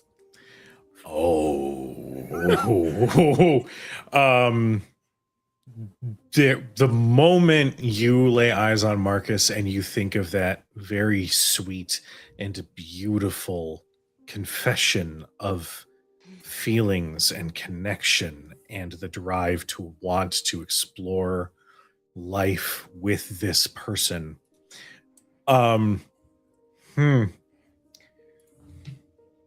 Also just pulls his wagon closer to him. I don't want to do this again. There is a little bit of murder on the brain. Just a smidge. Just a tiny bit of murder. Just the tiniest bit of murder. Just Gia a Mo- little bit of murder. Sorry, Gia That's put a the treat. perfect emote in the chat for this scene. That's a treat. The fact My that God. we're in the Feywild and it managed to only be a tiny bit of murder is actually impressive. Just a sprinkle. Look, I'm doing That better. illithid nature is really helping you out. There is no tiny bit of anything in the Feywild. Just nudge Marcus. Why is he looking at us like that? Again, yeah, that's almost a growl that comes from the face of Leo, as he looks over to Marcus. Last question, because the body is still turning. What happens when I look at Udazash, who is not of the Fae, but is of the Fae? And Not I just born. look sad. So I'm getting different information based on who I look at. I will say that slight territorial behavior that you had when you looked at Basu also applies to Udazash. That is very much like, oh, they think they are as devoted as I am, but in truth, I am the only one. I am the only one who would go to every single length. That's where those thoughts, when you look at Basu and Udazash, are coming from. With Marcus, it's get away from her. Mm. Heard. Mm. I will turn and look back to Winnie. Hi, bud. Just making this face the whole time. Mhm. She hates everything about it. Here questioning things I've done. Mhm. Like, I just like Laura, you were describing that, Cujo, and I just like everything in me wanted to crawl up the fucking wall. I hate enchantment magic with my whole heart. I think it's a fucking war crime. So what you will see happen is Leo is staring, almost a blank, very type of look. And he begins to move closer to you. As he does, again, two things happen at the exact same time. Leo fails the third save, to which Sai, not liking any of that, just said,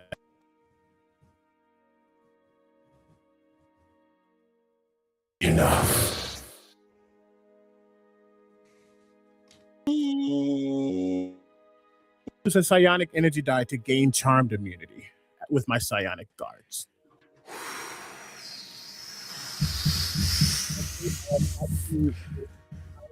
Whoa. Whoa, Your mic whoa. got all garbled. What happened there? Hello? Am I back? Yeah, the last thing we Hear heard me? was you're getting charmed immunity, and then your mic went kaput. Oh, weird. No, I'm good now. My psionic guards. This is the one psionic discipline I have not used this entire game. At the start of my turn, I can expend a psionic energy die to gain charmed immunity and advantage on get out. To gain charmed or frightened immunity and advantage on the save. If I'm already charmed, the condition ends.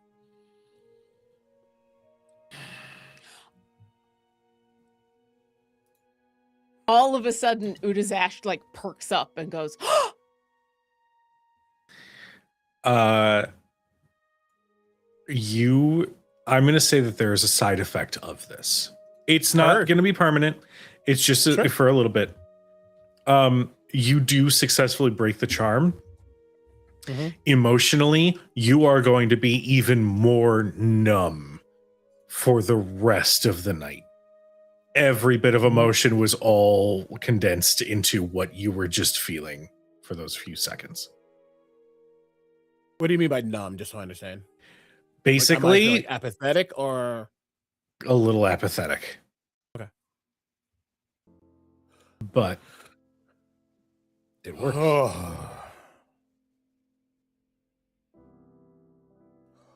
And you see the leaf just drops to the ground. As it begins to float down.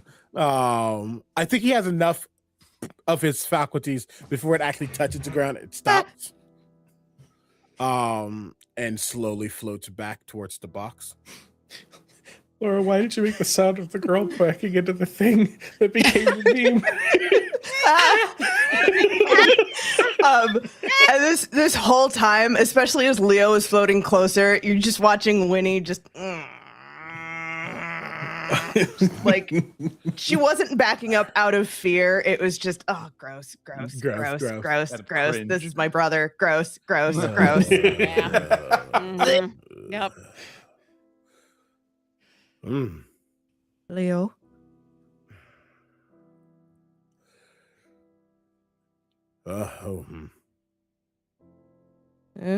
He broke it. Sai is stronger than he looks.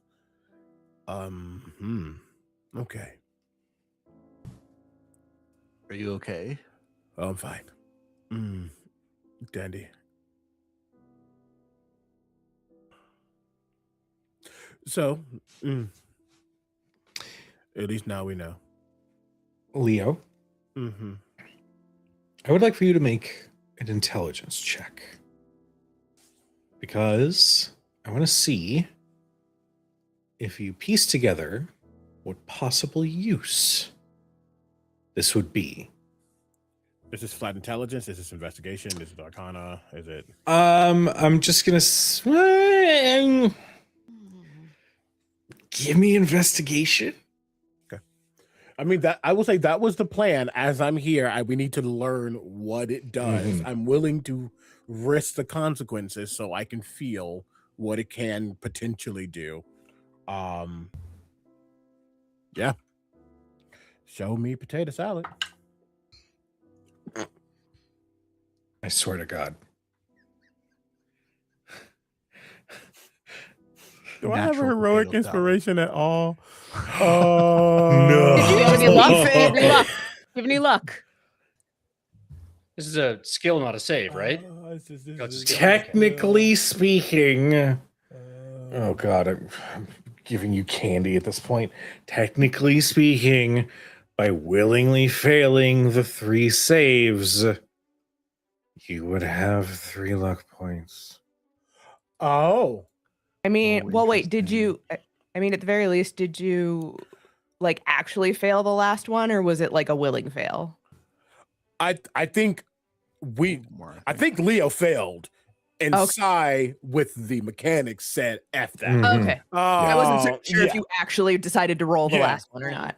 Oh no, the intention was to willingly fail so we can know what happens, knowing Got it. that I have a get out of jail free card, but it's never free. Yeah, I was great. Thanks, Kuja. I will use 2 of those luck points to reroll because it absolutely was a natural one. Oh, I'm scared now. Yeah. Oh, I dropped it down. Hey, it's not a 1. I'm wanna- gonna walk up and I see Leo's contemplating something, and I'm just like, here are all my findings of what makes sense of this place to me, and I'm gonna use Flash of Genius by sharing our int bro notes about the Feywild. You're an icon. I will also use my telepathic bolstering because that was gross. It was a 6 on the die. However, with the plus 15, that's 21, plus 5, 26, plus my 5 that I added from the D10, 31. Jesus criminy. Okay. To be fair, investigation is my highest skill.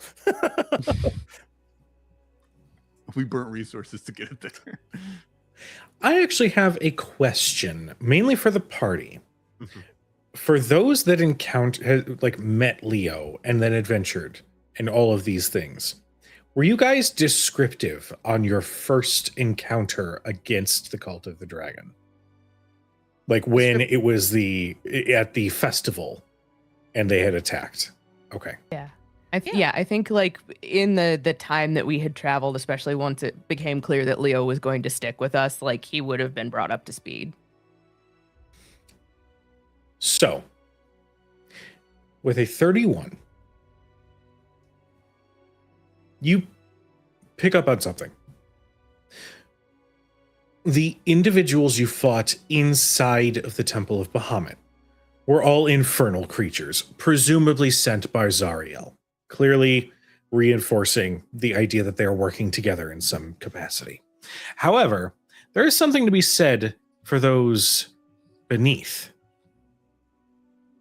They weren't infernal creatures. They were people. People who may have had quite a dogmatic worship of Tiamat, but they were people. Just like those that attacked at the festival were people. People dressed in casual commoners' clothing.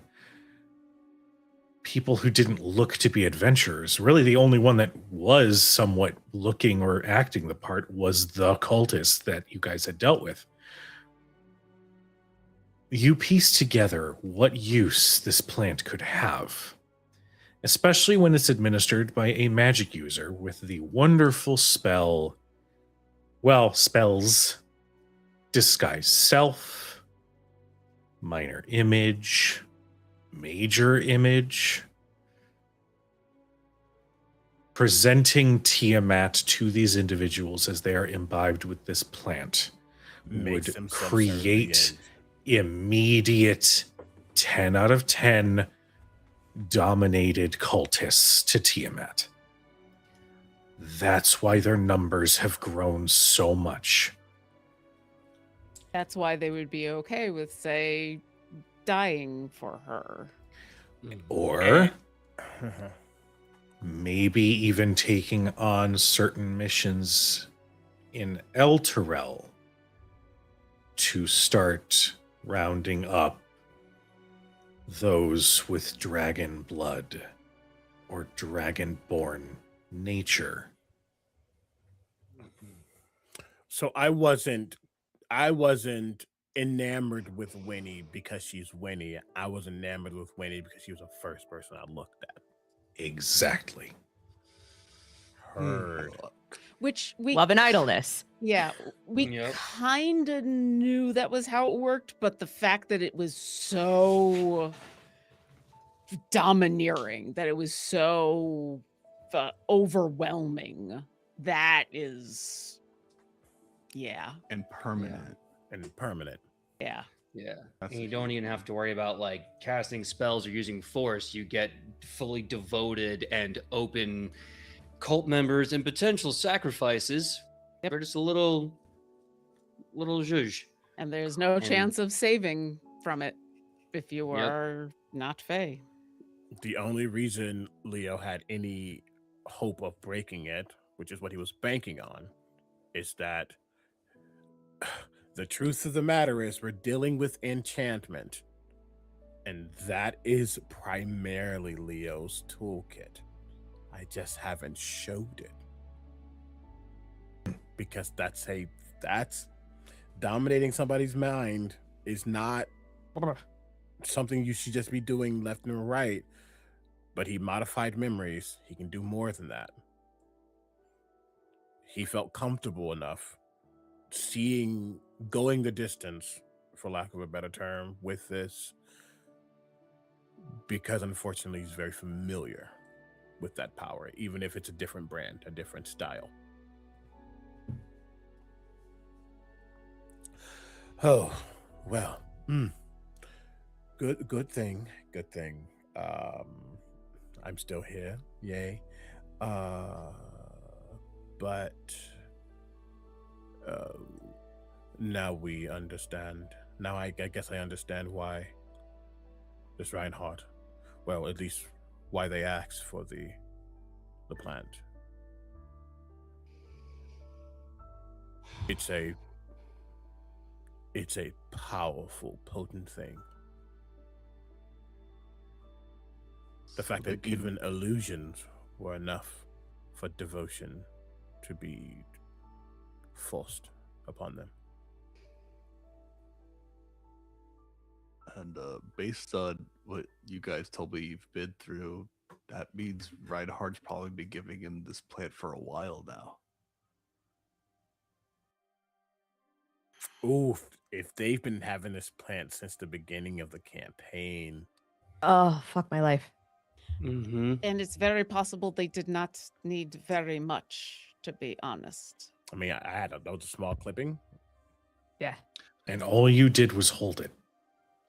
That's all you did. And chances are it's more than one use. Like you Yeah. there probably could have been What- a line of people who are like poke, poke, poke, poke, poke. Yeah. This does beg a very interesting question, though.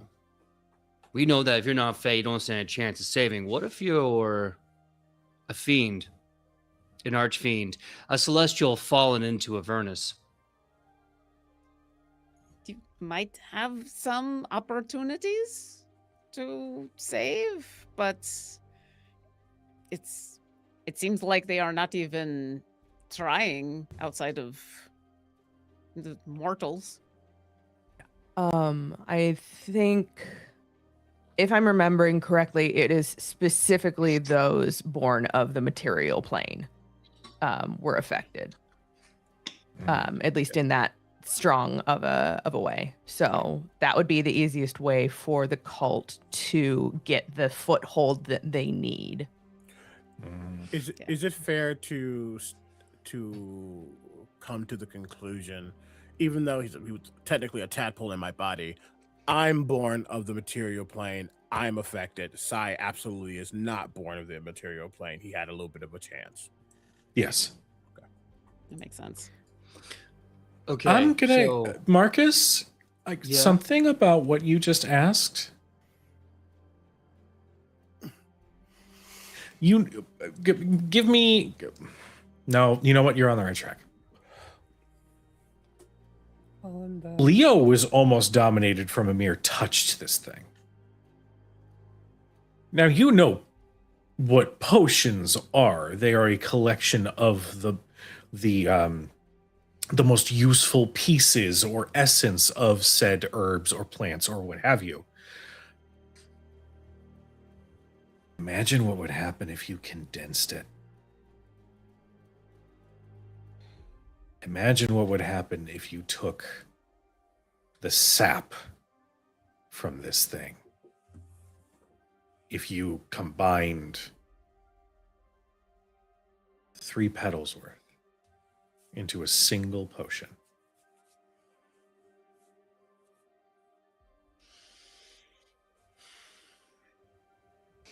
Effectively, you would distill it to a potency that might be more effective on someone, even if they weren't from the material realm. Maybe even someone who calls herself a goddess when she's just an angel that tripped. Oh, do we think shit. Zario is under this? I just don't see any reason why she would willingly want to work for that 5-headed snake. That would begin to make sense of things. Think.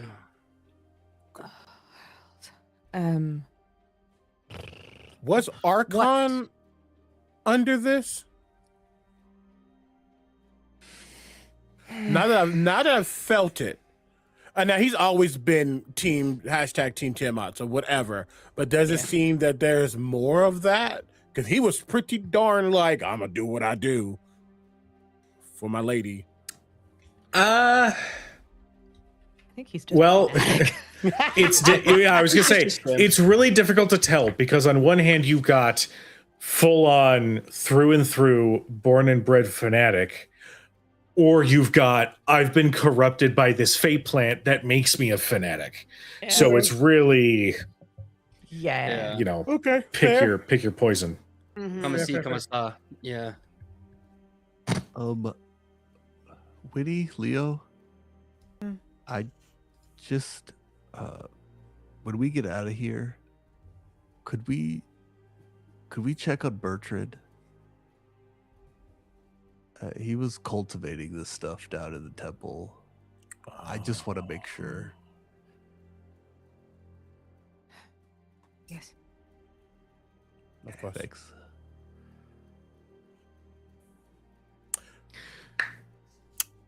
I would just say not one last thing, but as it's happening, he will just kind of look back up to Winnie, not feeling that desire, but there is just now a thought. You are a medicine lady. You understand nature. You understand potions. You understand. I couldn't think of the term for a second. She's a root worker. You're a root worker. It's medicine yeah. lady. Well, I was about to say dually, which you are, but also not in the same way. I was like, this is not what I'm looking at. Is there a world where this, we're trying to make Hagsbane? Can we use this clipping as the basis of maybe an antidote? Sometimes you need it to be able to counteract it. I mean, I'll make a roll for it, DM, if you want me to. Yeah, give me a medicine check. I will give you the help action.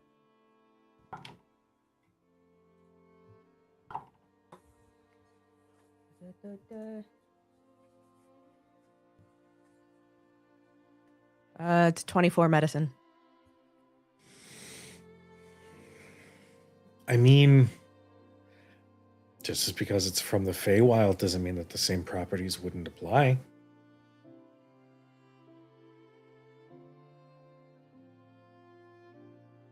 I think it's worth testing. I'll need to get back to... Honestly, I'll need to get back to Elturel and back to my workshop to dive in that deep, but it's a possibility. I don't know what was in your workshop, but I can try to build you and replicate any tools you need. All right. And I can talk to the trees. I still have that language. Wait, the tree is a wind. It's wind. I can talk to wind. Oh, the wind. The winds can talk to the trees. Another character can talk to. Yes, remember I told you I put down halfling, common, deep speech, telepathy, and And wind. the wind, yeah. Wind, Halson, I love that. Halson taught him to talk to the wind. It was very nice. I also just want to grab some low-hanging A fruit. I subclass mean, in you can Pocahontas. spin. I was gonna say you can speak to the wind, but can Anaya paint with the wind? Probably. Let's go to break. The joke already dropped. go to I'll break. We take are it. going to go ahead and take our 10-minute break. Yeah, Ruin right there. everything, buddy. Can't. Look at me go. We have ventured into Disney puns. I am going to go ahead and get us on our 10-minute break. But Hellfire. fantastic song. Yeah. For those in chat, first off, thank you guys so much for sticking around. I see you new followers. I see you guys. Welcome. We love you. We are going to take our quick 10-minute break. But before we do, get yourself a snack, get yourself some water, take your medicine if you haven't. We'll see you guys in about 10 minutes. Be right back, everybody.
And welcome back, everyone. So, our party has made some rather terrifying discoveries, but they still have an opportunity to find some rest. So, I'm going to ask my second chances. What is it you guys plan to do? Is there anything else you would like to do before you find an opportunity to rest in this perpetual sunset sky above you? I mean, I'm pretty sure Marcus said he was going to cook. So. I mean, yeah, if you want to know what I'm cooking. I'm sorry. Of course, me, if you want to know what I'm cooking, yeah. Come around, it's dinner time. All right. PJ forgot the accent. Of course, yes, I can cook. Hi there. I'm Marcus Hellhammer, Cajun extraordinaire. This just sounds wrong. That's wrong. That is It so feels wrong. wrong. It that feels you had worse. He you lost had his this chains and he almost lost the accent. Midwest. Yeah. That was like almost Minnesota there, bud. Oh yeah, Yeah. you say hello there. I come from hell, hell, and also a little bit of Cajun. Don't you know? Hell gets a there's, little bit warm, don't you know? And Yeah, so I you're do gonna love me need, yeah. But in I the do love winter, me it a does Benny. freeze over. Magic Yeah. missile, stop. Oh, I just What do you love got, me in a Paige? toofy. All right, here's what we're making. So yeah, I follow Lathander now. That's what happened. Lathander just changes everything. All right, gotta get back with the character voice. Okay, so Marcus kind of starts ringing a bell. And he's like, "All right, gather around now, everyone. Come gather around now. Sit down." So I figured we need to have a little home cooked meal, little something to warm us up. So I figure let's go traditional, right? Let's go traditional meat. So I got here a nice warm fluffy rice mixing with, of course, the Holy Trinity. We love us some onion and carrot and some pepper and some lot of garlic, enough that you can taste it tomorrow. Fluffy rice with the Trinity and a little bit of broth mixed in there, and I made myself just a nice and quick and easy bit of a etouffee to put over some shrimp and sausage jambalaya. Warm, stick to your guts, and we can make it tomorrow as well. So get a bowl here, nothing fancy, nothing crazy. It's this whole thing in about 10 minutes. Me goes really well with a red wine or a hearty ale. And he just Both gets a of giant which spoon and are sitting around your camp. And I'm not bringing that up just because there's a wonderful, whimsical, mischievous song playing while I'm talking about this Feywild drink. But spin that out there. Udazesh is going to gratefully take this bowl and enjoy, and as soon as she's done, is going to hand you back the bowl and says, "That was really good, thank you. I'm gonna step outside for a second, and I'll be right back. And I'm not going far. Don't worry." And yeah, and then like awkwardly starts to walk outside, and is going to go look for a tree that is on the side of the camp that is not like in the woods, like right on the edge, that is facing towards where Mab's domain would be. And once she finds the tallest one, she's going to climb it. And if anyone comes outside at any point, you'll just find her like perched on top of the tree, looking out that way. And she's out there for time because it's the Feywild. For time. For time.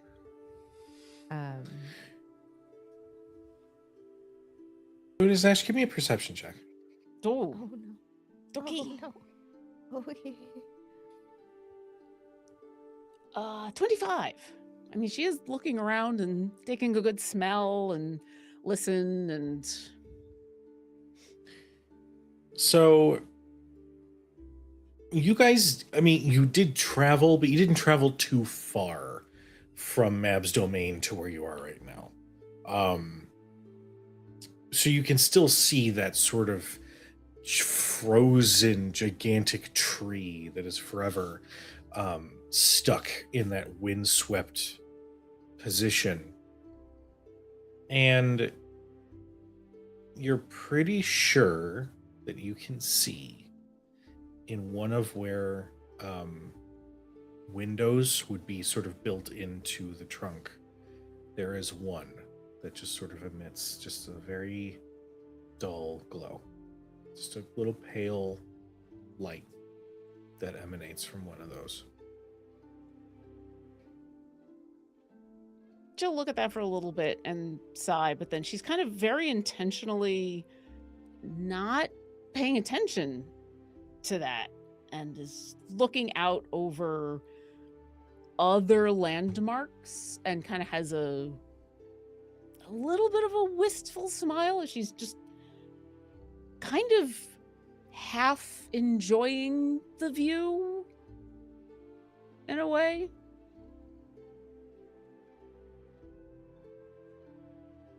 And just kind of is enjoying for a moment being back home and not having to worry about protecting her friends or fighting with people or explaining anything or apologizing for anything or explaining and apologizing for anything. And yeah,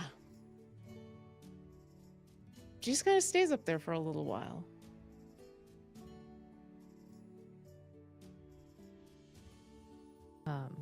At some point, Udidash, you will smell lavender, chamomile, calendula, and elderberry. Because in spite of the ale and red wine that have apparently been left out at the camp, Winnie doesn't drink. She does, however, make her own tea blends. And given everything that's happened in the past time, she figures that everyone could use a nice cup of her, what she calls her sleep well blend. Yeah. Mm. And she takes this little carved box out of her bag of holding, and it's got these little compartments in it with different dried herbs and fruits and leaves, and she takes the kettle over the fire and is just measuring out her ingredients into the kettle in a way that is so simple and so calming.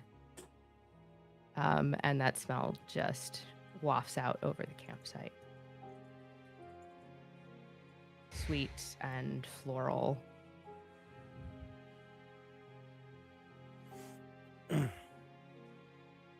And that's enough to call to her. And so she'll slide back down the tree and come inside. I smelled tea. I might tea. Your tea is very good. Can I have some of your tea?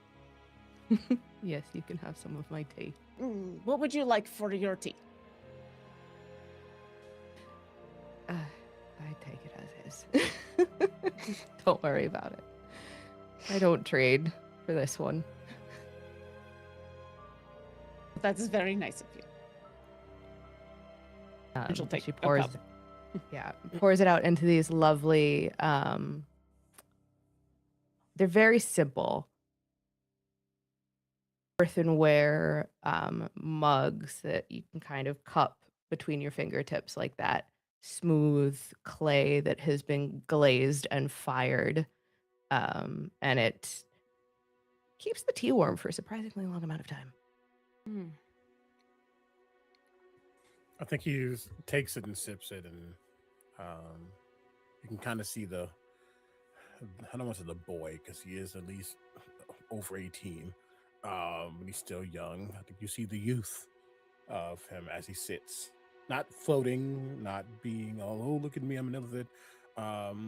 Just kind of sits on whatever, whether it's bed or ground. Or, as he's sipping it, just thinking about how relaxing it is. I think just a weird, but not weird idea. But not at all weird. He looks at Winnie. First of all, this is wow. Before we bed down, you still have a little bit of your magical capacities. I didn't really have to do a whole lot. And you have a ritual of restoration on a lesser scale. I do.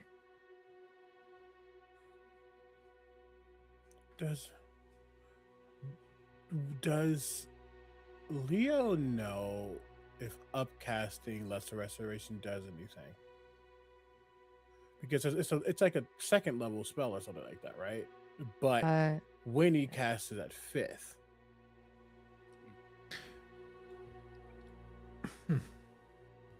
I suppose it would depend.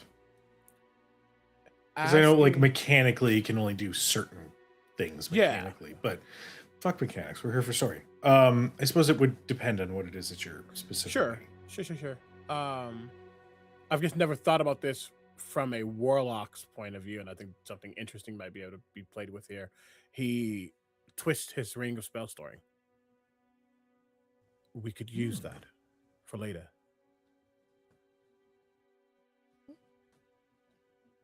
Right. Do you want it stored? One moment. You hear him get up, walk outside, and almost comically you're here. Hey, Barnabas, I need to do a thing. Yeah, boss? Oh, yeah. Where's you go? Charm person is suddenly cast on Barnabas. Doesn't take effect.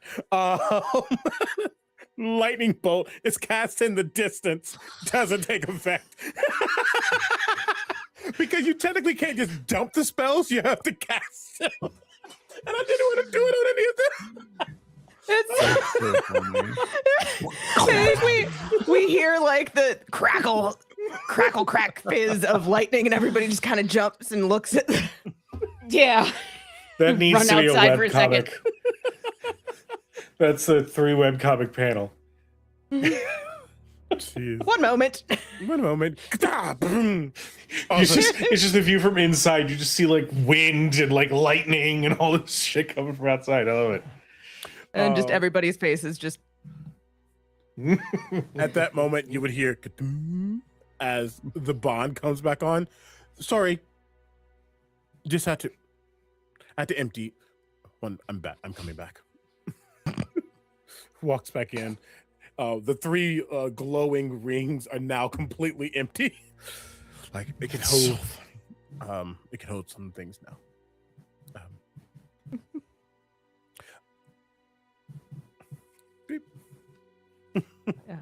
Winnie will take the ring of spell storing, press it between her hands, whisper to it in Sylvan, and one of those 3 rings starts to. There's a shimmer of like cool, almost white gold energy that sparkles its way through the runes on one of the rings and then sinks into the gold. She'll hand it back. And it kind of like floats back onto his hand. So yeah, like mechanically, it's a 2nd level spell, but warlocks cast at 5th level. So this is a 5th level lesser restoration in the ring. That's why I asked. Does it go back down to 2nd, or is it 5th level? If it goes back down to 2nd, I have more space. If it's a 5th level and is more potent, I don't. That is a use. I'm gonna say that it's gonna go back down to 2. Heard. If only because you Winnie, you have greater restoration, right? Mm-hmm. So upcasting lesser, the only effect that I could really think that it would do is essentially dipping the toe into greater. What level is greater? It's 5. I believe it's Uh, fifth. Then it could be greater instead of lesser, and then that's the 5 spells. That's the 5 levels. Well, there you go. Let's do that Yeah, instead. let's do that. Actually, you know what? Here's what happens. Winnie takes the ring, starts to cast, and Love, I have the greater restoration as well. Oh, yeah. That makes more sense, of course. Duh. So she'll, from the component pouch, she'll take that little sprinkling of diamond dust, and as it's sort of passed over the ring, it sinks into the gold, and there's a little extra bit of a sparkle. Perfect. Now we have a party-wide, not party-wide, but party greater resto for whenever somebody needs it. That's huge. That's good. Yeah, Yeah. based on We got what's happening two. here. Mm. Aye. Mhm. All right. I think as she hands it back, when he just kind of takes Leo's hand in both of hers, she just kind of smiles at him and squeezes his hand. He will let you. He doesn't get to be young often, not anymore, which is a sad truth. But he feels very comforted, and able to give comfort in the same breath here. And I think while the telepathic mind is back up, you would know that's just a direct thing said to you. We've got your back. I know.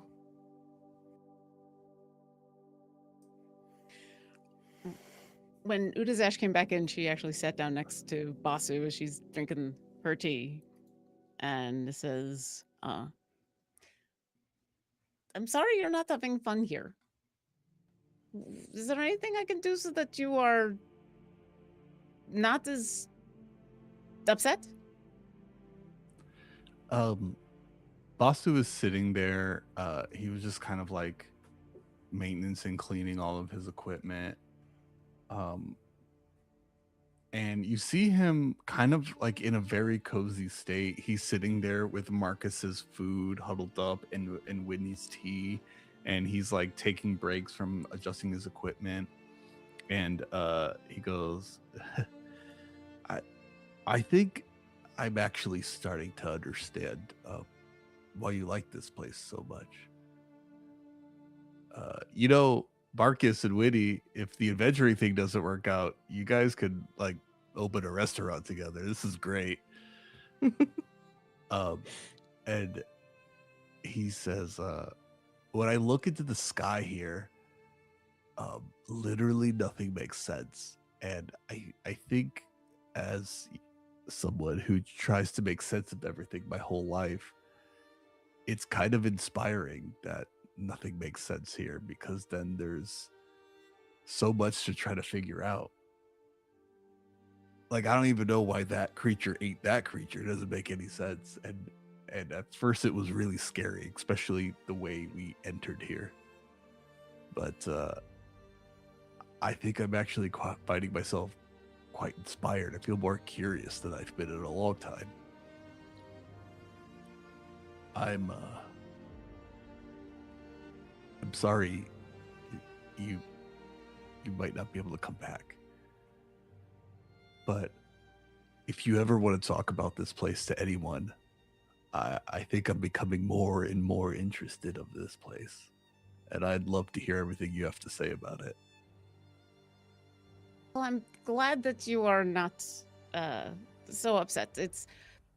It's understandable. The way that you all got here sucked, and the stuff that I feel like you all saw the worst of this place, the very worst. And this is not how I would have showed you my home if I had had the chance to bring you here. And this is not the best circumstances for you to be here, and it totally makes sense why you would not want to be here very long. But yeah, there is so much beauty here, and there is a lot of danger, but it is it's exciting, and there is so much wonder, and there are so many amazing people. You know, you are not the first gnome that I have ever met who makes amazing mechanical things. You are the first one I know who made like a whole suit of things. Like the things that you do are are incredible. I've never seen, but you are not the first one that I ever knew who made like cool mechanical things. I know a whole family of gnomes who do all this cool ice fishing stuff on the lake, all the way over there. And there's a whole big lake of like really cool rainbow fish. And the problem is though it's a big like frozen lake, and so they have to constantly be like drilling into the ice. And they every time I go and see them, they have like new different ways of like drilling into the really, really thick ice. And it's fascinating to watch. And you would love to meet, I would love for you to meet them and for them to meet you, and like to have the chance to talk to each other about like the things that you make. But Are we we don't- close? Close is a very relative term. I could probably get you there quickly because I know where they are, and but we would be going in the wrong direction for what we need to do. So I will try to explain tomorrow how we get around in the Feywild. I know you were saying that you are having fun learning how things work. I'm going to need Winnie's help to explain how we travel in the Feywild, because it is not at all how you do on the material plane. There are maps on the material plane. There are no maps here. No maps here. There are no maps. I'm assuming they don't really work here, the whole concept. No, not really. All It right. is more about knowing who you want to find and where you want to go, and keeping that idea in your mind and the feeling of what you want. And that is why I am such a good tracker here, because I can do that. I am very good at knowing where and who and what and finding out all of that information. And the better you are at doing that, the faster you can get somewhere. And if you don't know who or what or where or why, and then you get lost. But it has nothing to do with maps. So if you could track here in this place, that hardly makes sense. Tracking of the material plane must be kind of boring for you. Actually, it's the opposite, because in the material plane you have to like travel. And so I know, like, I could know everything about you, like how tall you are and what you smell like and the food you like to eat and everything. But that doesn't get me to you. I still have to know like where you are. And if you are like miles and miles and miles away, that doesn't get me to you. So I had to learn how to like go north and then go north more and then go miles north. Like that was very weird the first time I had to remember how to do that. It was very weird. But now I know how to do it in both places, and that's why I'm very, very good. But yeah, we'll work on that tomorrow. Once you figure it out, then it's very impressive. And I think you will figure it out very quickly. All right. Yeah. I'll start taking notes. When you take those notes, take a moment and feel it first. Feel it first. Got it. Immediately takes down that note. And she just nods at you, taking that note, like, yes, that is the one. That is actually the note you should take. As Basu sits there, taking notes from Udazash, learning the basics of what it means to move around in the Feywild, and just is feeling this inspiration. He's taking out a lot of the notes he has on him, and a lot of his notes he's taking out has to do with notes he's taken down on everyone in the party. How Leo can do these incredible things he does, and how he can have these almost battles with people that we shouldn't be able to have battles with on a whole different mental battlefield that he doesn't understand. And everyone's encounters, Bargis's encounters with all these gods from different points of view, all of the ways Tiamat has contacted and manipulated Udazash, as well as Anaya, and he's going over all these things, all these different aspects of being communicated by celestials and greater beings. And I want to try to start a long-term project, and using all the information he's gathered from his friends, he wants to find a way, in his understanding of the gods and how they communicate with mortals, how to prevent that from happening, using the knowledge of the Illithid and the knowledge of the way all these people talk to these deities, and any kind of technology he has access to. And if there's any way, if there's a clue in all those things combining, for him to find a way to try to block some of that out, keep them from manipulating our minds, at least from a distance. Okay. I'm gonna say it's gonna be a series of checks over the next several long rests. But for now, go ahead and give me just a straight up intelligence check. Okay. Okay. That is 6. I'm going to use one more of my Flash of Genius to get me to a 21. Okay. I'll consider that a success, which is going to be marked towards your overall goal. I'm going to say for this, considering how broad you'd have to research, I'm going to say you need 5 successes over the course of your long rests to have something ready to go for yourself. Awesome. He starts trying to connect similarities between all of them and just starts that process. All right. Does anybody else wish to do anything before the night passes into more night, because it's Fae? Yeah. I know last episode I put together like a list. I'd like to take some time just to kind of like go over that list one more time before we wrap up. Sure. So I think he's gonna like, because it's not a physical list. It's a magical list that is kind of using paladin magic to exist and be created. So the vellum is like a magical vellum, and the quill is very much not a real one. And I believe, let's see, 5 names on this list. The first one, he's gonna cross it out.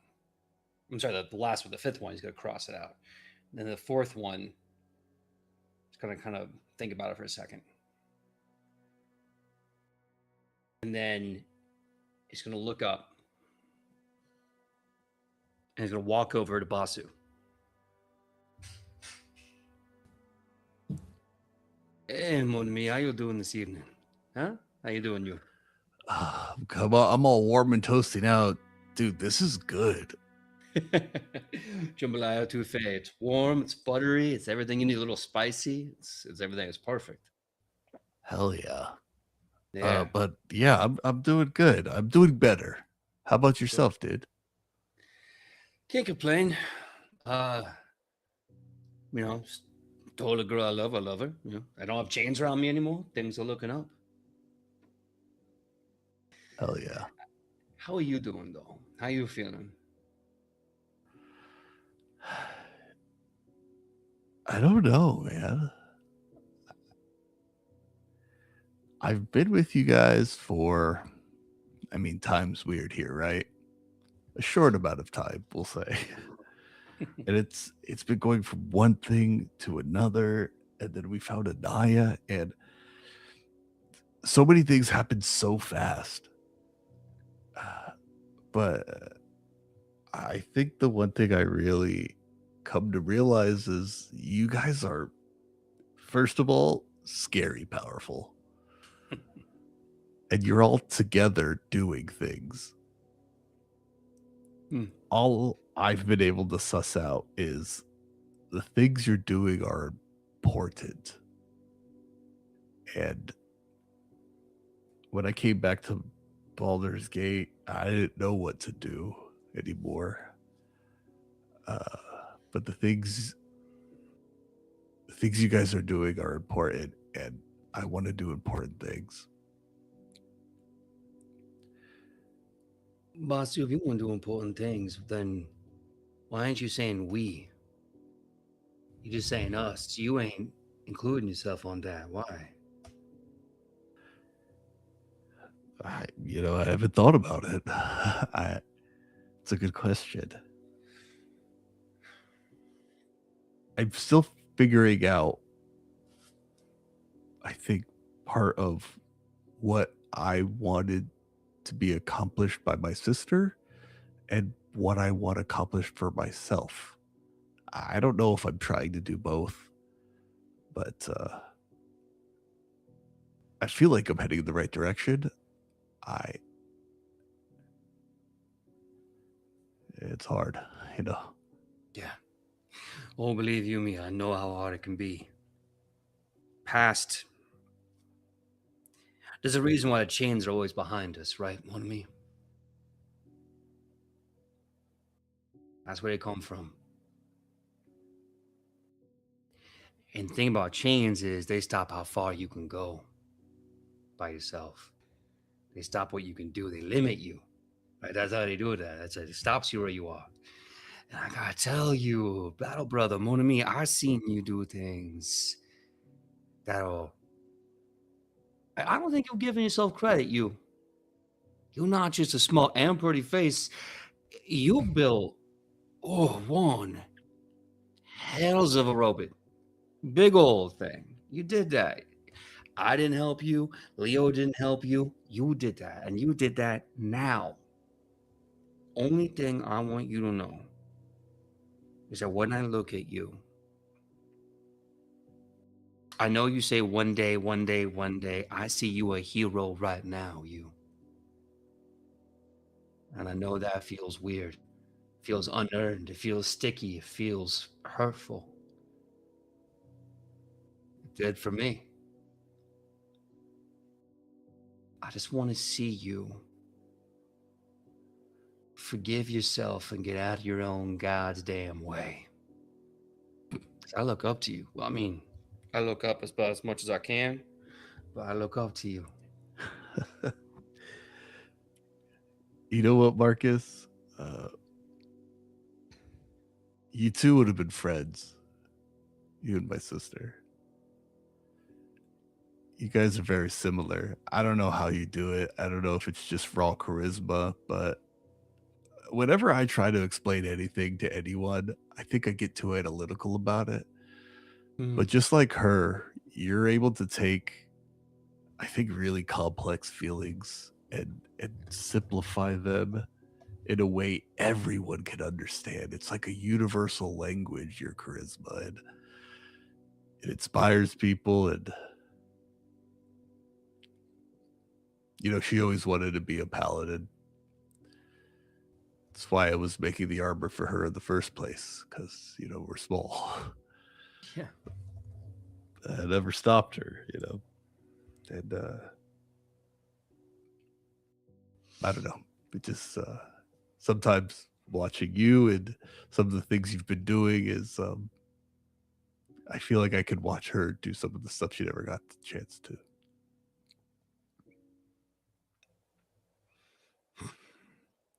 Life is a complicated mess. You know what I mean? Everything is not that easy. Everything's not that simple. But every now and then, something can be just that easy. We get that. We get to have it be just that easy. You want something? Make yourself do it. And if you're afraid of something, do it twice. We used to have a saying, like, heroes ain't someone who's never afraid. A hero to them is someone who's afraid and does it anyway. And I've seen you do the damn thing afraid, and you do it well. Look, just food for thought. I'll be here every fight. I just want you to know what I see when I look at you, because I want you to see it too. And stop holding yourself back. Because you keep talking about what wasn't. And I know you are a man of what is going to be. And I want to see that day with you, okay? Yeah. I know you'll be there when it happens. Oh, I hope so. Oh, more than me. When you do it, it's going to be, say bon, it's going to be so good. All right, I'm going to let you have a good night. If you want an extra helping, I add a little extra red wine and brown sugar and cinnamon into the bowl. So, like, now it's sweet and savory. So I got you covered if you want a little something extra in the morning, all right? God, I was hoping you'd say something like that. Yes, please. Most of I love, you have a palate. You have a palate like a court jester. It doesn't make sense, but it speaks the truth. That so I'm gonna love you forever. All right, I'm gonna go to bed. And as he gets away, he sits back down. He resummons his crystalline magical vellum. The fifth name on the list. A person you didn't want to forgive, but had to. Mazakith. The name is scratched out. The fourth person. Someone you need to help forgive himself. See their full potential. On his list of 5 names to redeem, or help, or forgive, or strengthen. Basu is now on his list. It's a big old circle around that.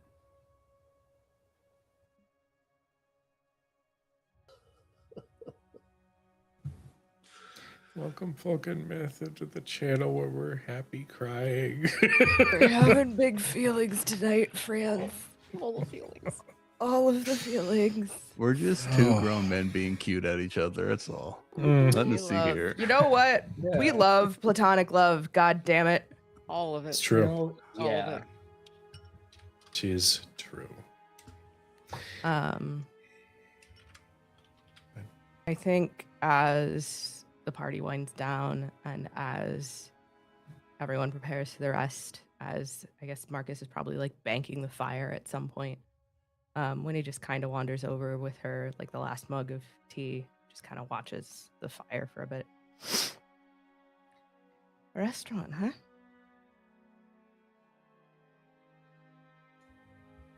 I mean, tavern parlor can't make all the money. I think a restaurant not a bad idea, Dad. I imagine we'll probably need a menu for lunch, dinner. I mean, if you give me the menu in enough time, I could probably figure out a couple of different tea blends. I think that could work. We could do a nice brunch. I think you'd make wonderful tea for that. And your tea is basically magic. If people ask, maybe you could also do whatever else you feel comfortable. Advice, other potions and tinctures. I mean, not everything gets to go through the hag. Some of it's got to be us.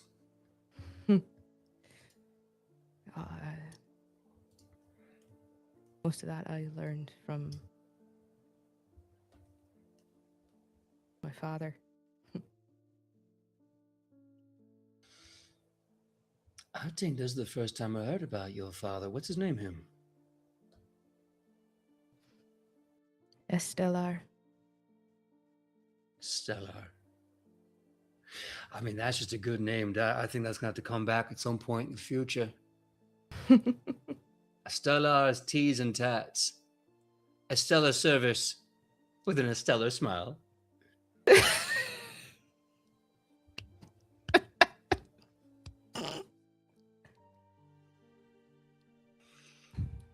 Does that thing where she's tried really hard. And Kudo's gone. And he's gone. And he's gone. Oh, He and he's out the made door. Dungeon Master leave. He's made. completely He is left. out of the room. Mhm. Kudo is out of the room. I didn't even know my pun game was that strong. I'm so sorry, everybody. No, don't be No, sorry. you're not. Nope. I'm No, not. don't be No. sorry. Fucking lie to me. The proudest don't be moment of your sorry. life. I'm not Uh-uh. sorry. No, No, you're do not not. be sorry. That was amazing. Look, I just made a dad joke. Mhm. Because it's your dad. Okay, no, I'm done. Back in character. All right. So meals, Mm-hmm. tinctures, potions. Have you small apothecary? Really sounds like more of a general store when you think about it like that. You know, I think you're right. General store, big one, tattoo parlor, restaurant, bar. I guess we're gonna have to save this world so we can have a nice place to kind of retire. I suppose I'll think about it. Okay. We do that thinking. You make cute faces when you think, you know that? Oh no, I'm gonna be rapscally until the final days. You're stuck with this. I'm sorry. Come to bed. All right. Sleep like an angel now. See you in the morning. And Marcus gets up, just kind of stretches. And he goes to bed. Before Winnie and Udazash go to bed completely, it would just be a final ask to both of them. Do you want your minds protected, at least tonight? I can turn it off in the morning.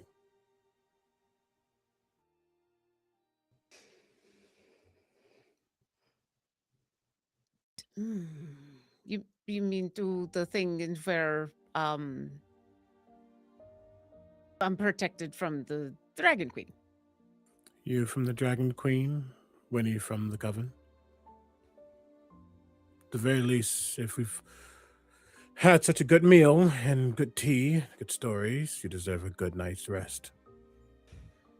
It would only be for tonight. I would remove it in the morning. Vinny?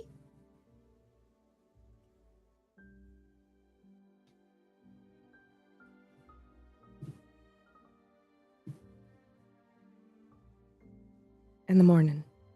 Yes. For tonight. For tonight. For tonight, it's enough to know that my friends are here.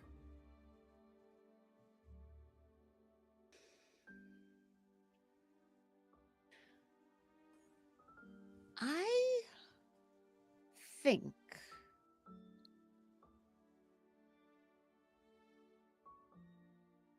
I might be wrong. There is a reason that every time I was here, I was apparently never chased here by her. So I think for the moment, while we are here in the Feywild, I do not think I need to be worried. I might be wrong. But for the moment, no, I would rather be, like Winnie said, available to my friends. Well, at the very least, if something does happen, Barnabas is on. Stop singing. Pay attention. I'm trying to find a way to make the second verse, but all right, fine. You can sing if you want. Just, I do need your eyes. Not like that. God God damn it, Cujo. So be it. I just wanted to make sure I asked. Get some rest. Thank you, Leo. Leo? Not now, but at some point before we go back.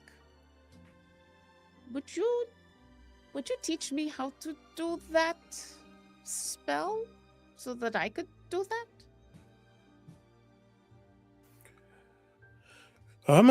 I think I can at least give you the fundamentals on the more academic side of it, but also I can let you know how I feel, what I focus on. I don't know how you harness your magic, but you do have a connection to the Sylvan space, and perhaps they have their own variant of what I'm doing. Sure, we can walk through that process. I'm going to need all the help I can get once we get back with fighting back against her, and that might be a good place to start. And I think having a shield before I have a sword might be a good place to begin. However, I can help. I will You are gladly do always so. You are always a help. You are awesome that way. I don't know if always is the truth, but regardless. At least 90% of the time. Oh, no, 100% of the time. When have I ever lied to you about that kind of thing? Just thinks about a couple of mornings ago when a certain someone tried to disintegrate someone twice. I got better. Well,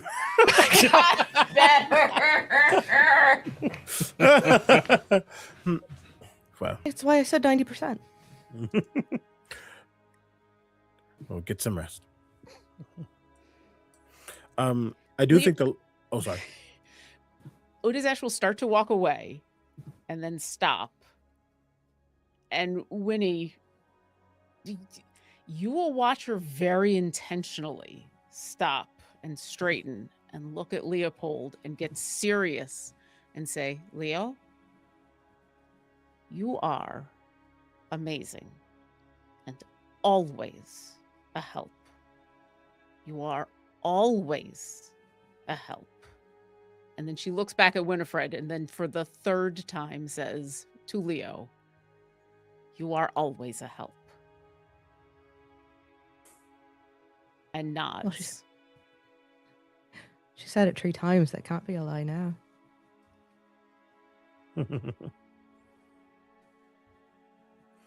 I will keep that in mind.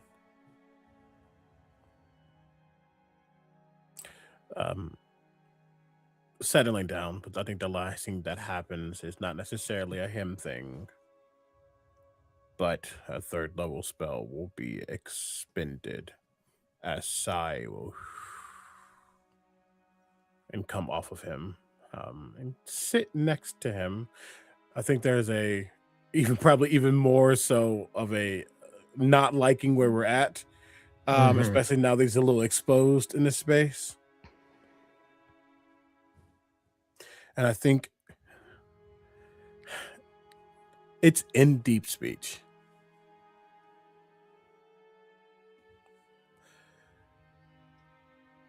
We need to do all we can to make sure that none of these people can get into our minds again. I don't know what we do to stop that, but clearly we have a difference and we need to use that to our advantage. I'm not going to let my friends be subjected to what I willingly was subjected to with that leaf, nor what the Queen of Air and Darkness put upon us. I'm going to need your help doing that.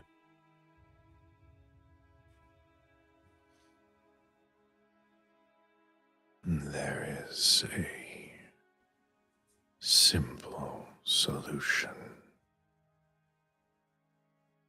We find more tadpoles.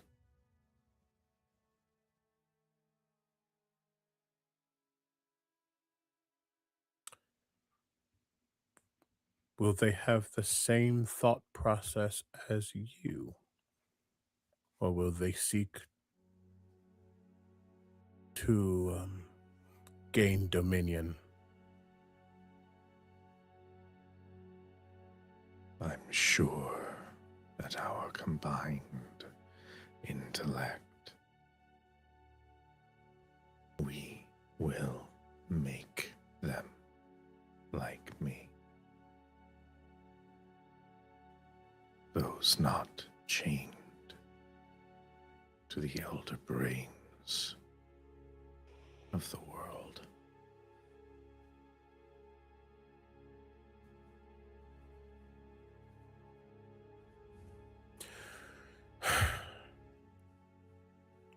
Good. When we're back on the material, we will look. I know already where to look. You just need to lead me there. And where is there? The acquaintance that you made under the gate. Mako knows where.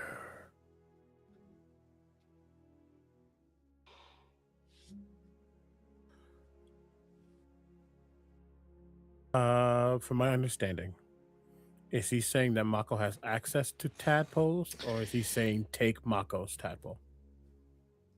He's saying that Mako knows where tadpoles would be. Heard. Gotcha. I'm like, no, I we think like it's Mako. yeah. I think it's sort of it's understood with everybody. I should say everybody. It's understood with those who have studied Illithid and studied those who were implanted that removing a tadpole equates to death. Yeah. There's no two ways around it. But if you have a stockpile of them somewhere or know where they might be. Yep. I just think there's no answer that is said out loud, but he thinks of Tiamat, Zariel, Archon, the Red Teeth Coven, Queen Mab, potentially Titania, potentially Asmodeus. So many powerful people at play, all in some way, shape, or form, not necessarily on our side.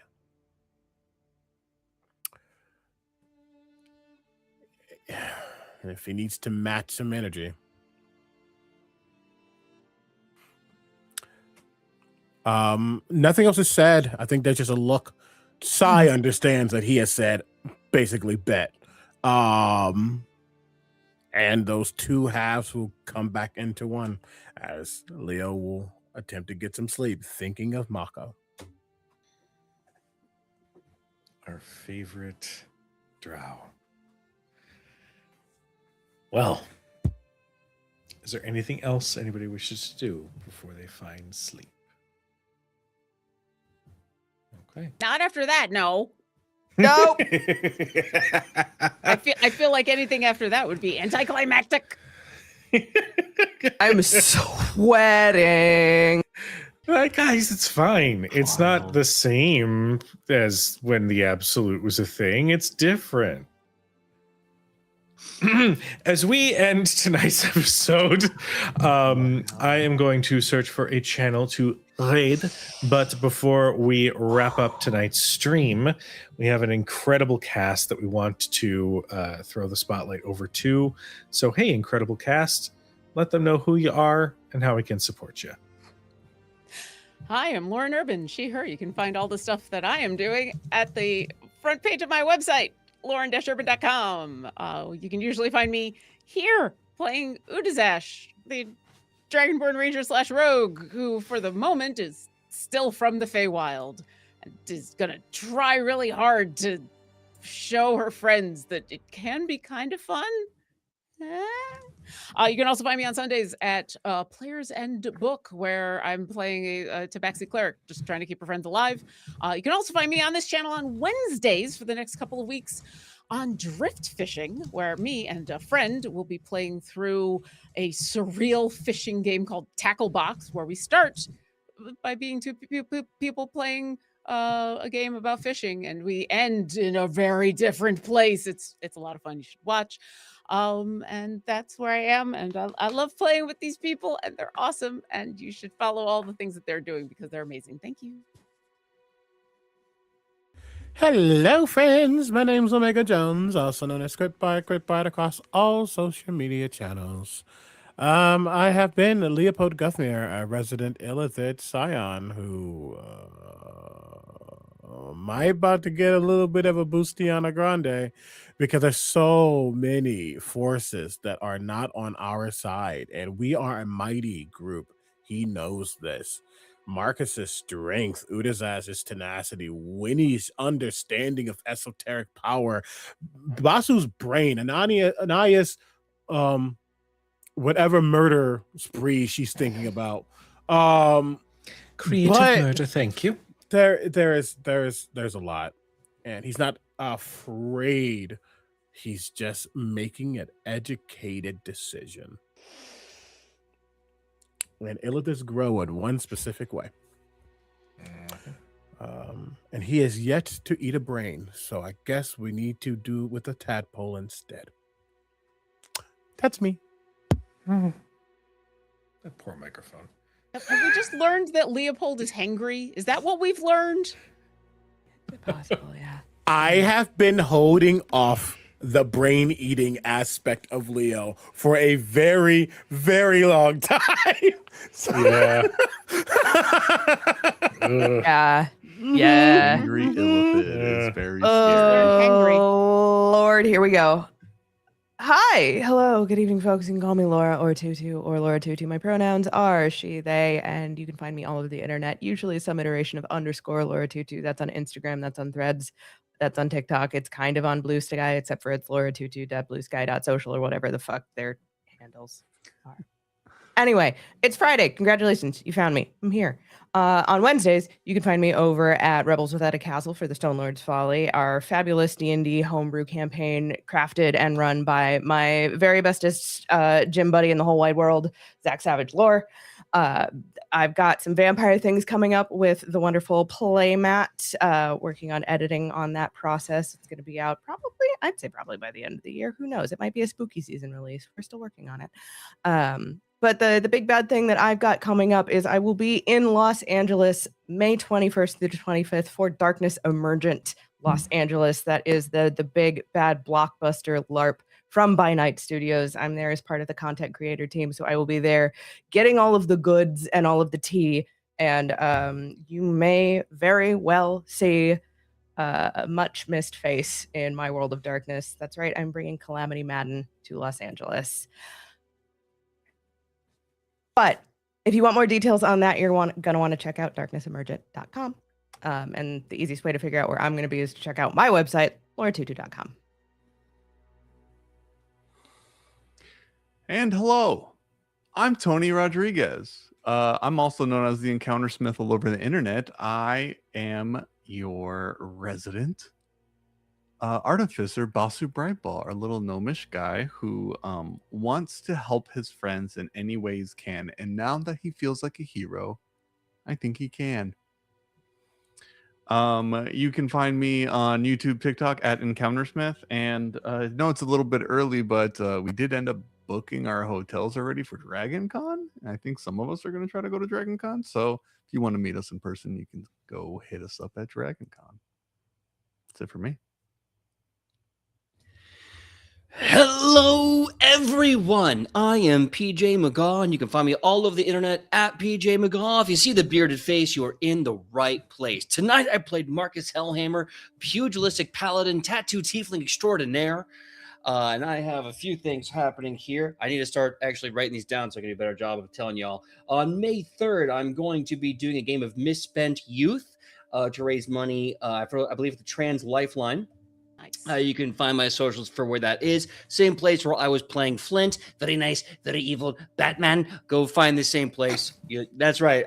It was just basically one long Danhausen impression. It was great.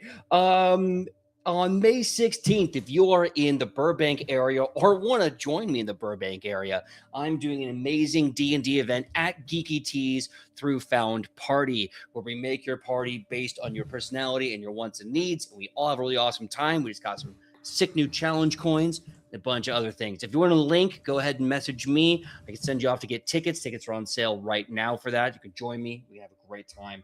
There are more announcements to make in the month of May. Projects forever ago that are being edited and coming out, and a new project to be talked about when we're ready. But until then, please keep your eyes out for my socials for more details. And of course, as always on Fridays, you can find me here for Shadow over Baldur's Gate. And with that being said, Cujo, over to you. Hello, shit. No, I'm just kidding. Hi, everybody. I'm Cujo. You can find me all over places either Cujo Plays Games or Crit Hit Chronicles. I have been your chronicler for this evening. First, a quick shout out to Folk and Myth for the raid. Thank you so much. You are loved. You are appreciated. To Jay Scott, to Scalawag ARR, to Iswoo. Welcome in. It's so wonderful to see you guys. Thank you for joining our community. We typically stream a couple times throughout the week. As Lauren mentioned, on Wednesday nights, we have Drift Fishing, which is a wonderful, delightful game. And Lauren is a wizard, so, tune in for that because everybody loves Lauren. We always want to love on Lauren. On Thursdays, you can catch us for Sagas of Anima, which is our Daggerheart campaign, where the setting was collaboratively built with everybody at the table. And oh my god, it's been great so far. It's been fun. It's just emotion-based pantheons are fun. And then Fridays, congratulations, you found us. It's Shadows of Baldur's Gate. Just slap my other camera. And if you're a fan of listening to my voice and Laura's voice, you can go check out the award-winning podcast of Hunter the Reckoning with The Road to Hell, where myself and Laura are players in that game. I play the Angry Problem, and it's wonderful. We just finished recording. I said it. I'm claiming that title, Laura. Thank you. Have you met the rest of us? Are you fucking kidding me right now? Oh, Lola. Well, it's so nice to see you again. We just finished recording the finale, and you are not ready. So go check that out anywhere you like to listen to your podcasts. But in the meantime, go check out our YouTube. Go check out our socials for official announcements and highlights, because there's going to be more coming out, and it's going to be a lot of fun. But we are going to go ahead and get a raid set up for Smoking Glue Guns. They are playing some Daggerheart, I believe. Yes, they are. Tell them we sent you. But in the meantime, we love you. We appreciate you. Please be nice to each other. And we'll see you guys next time. Good night, everybody. Goodbye.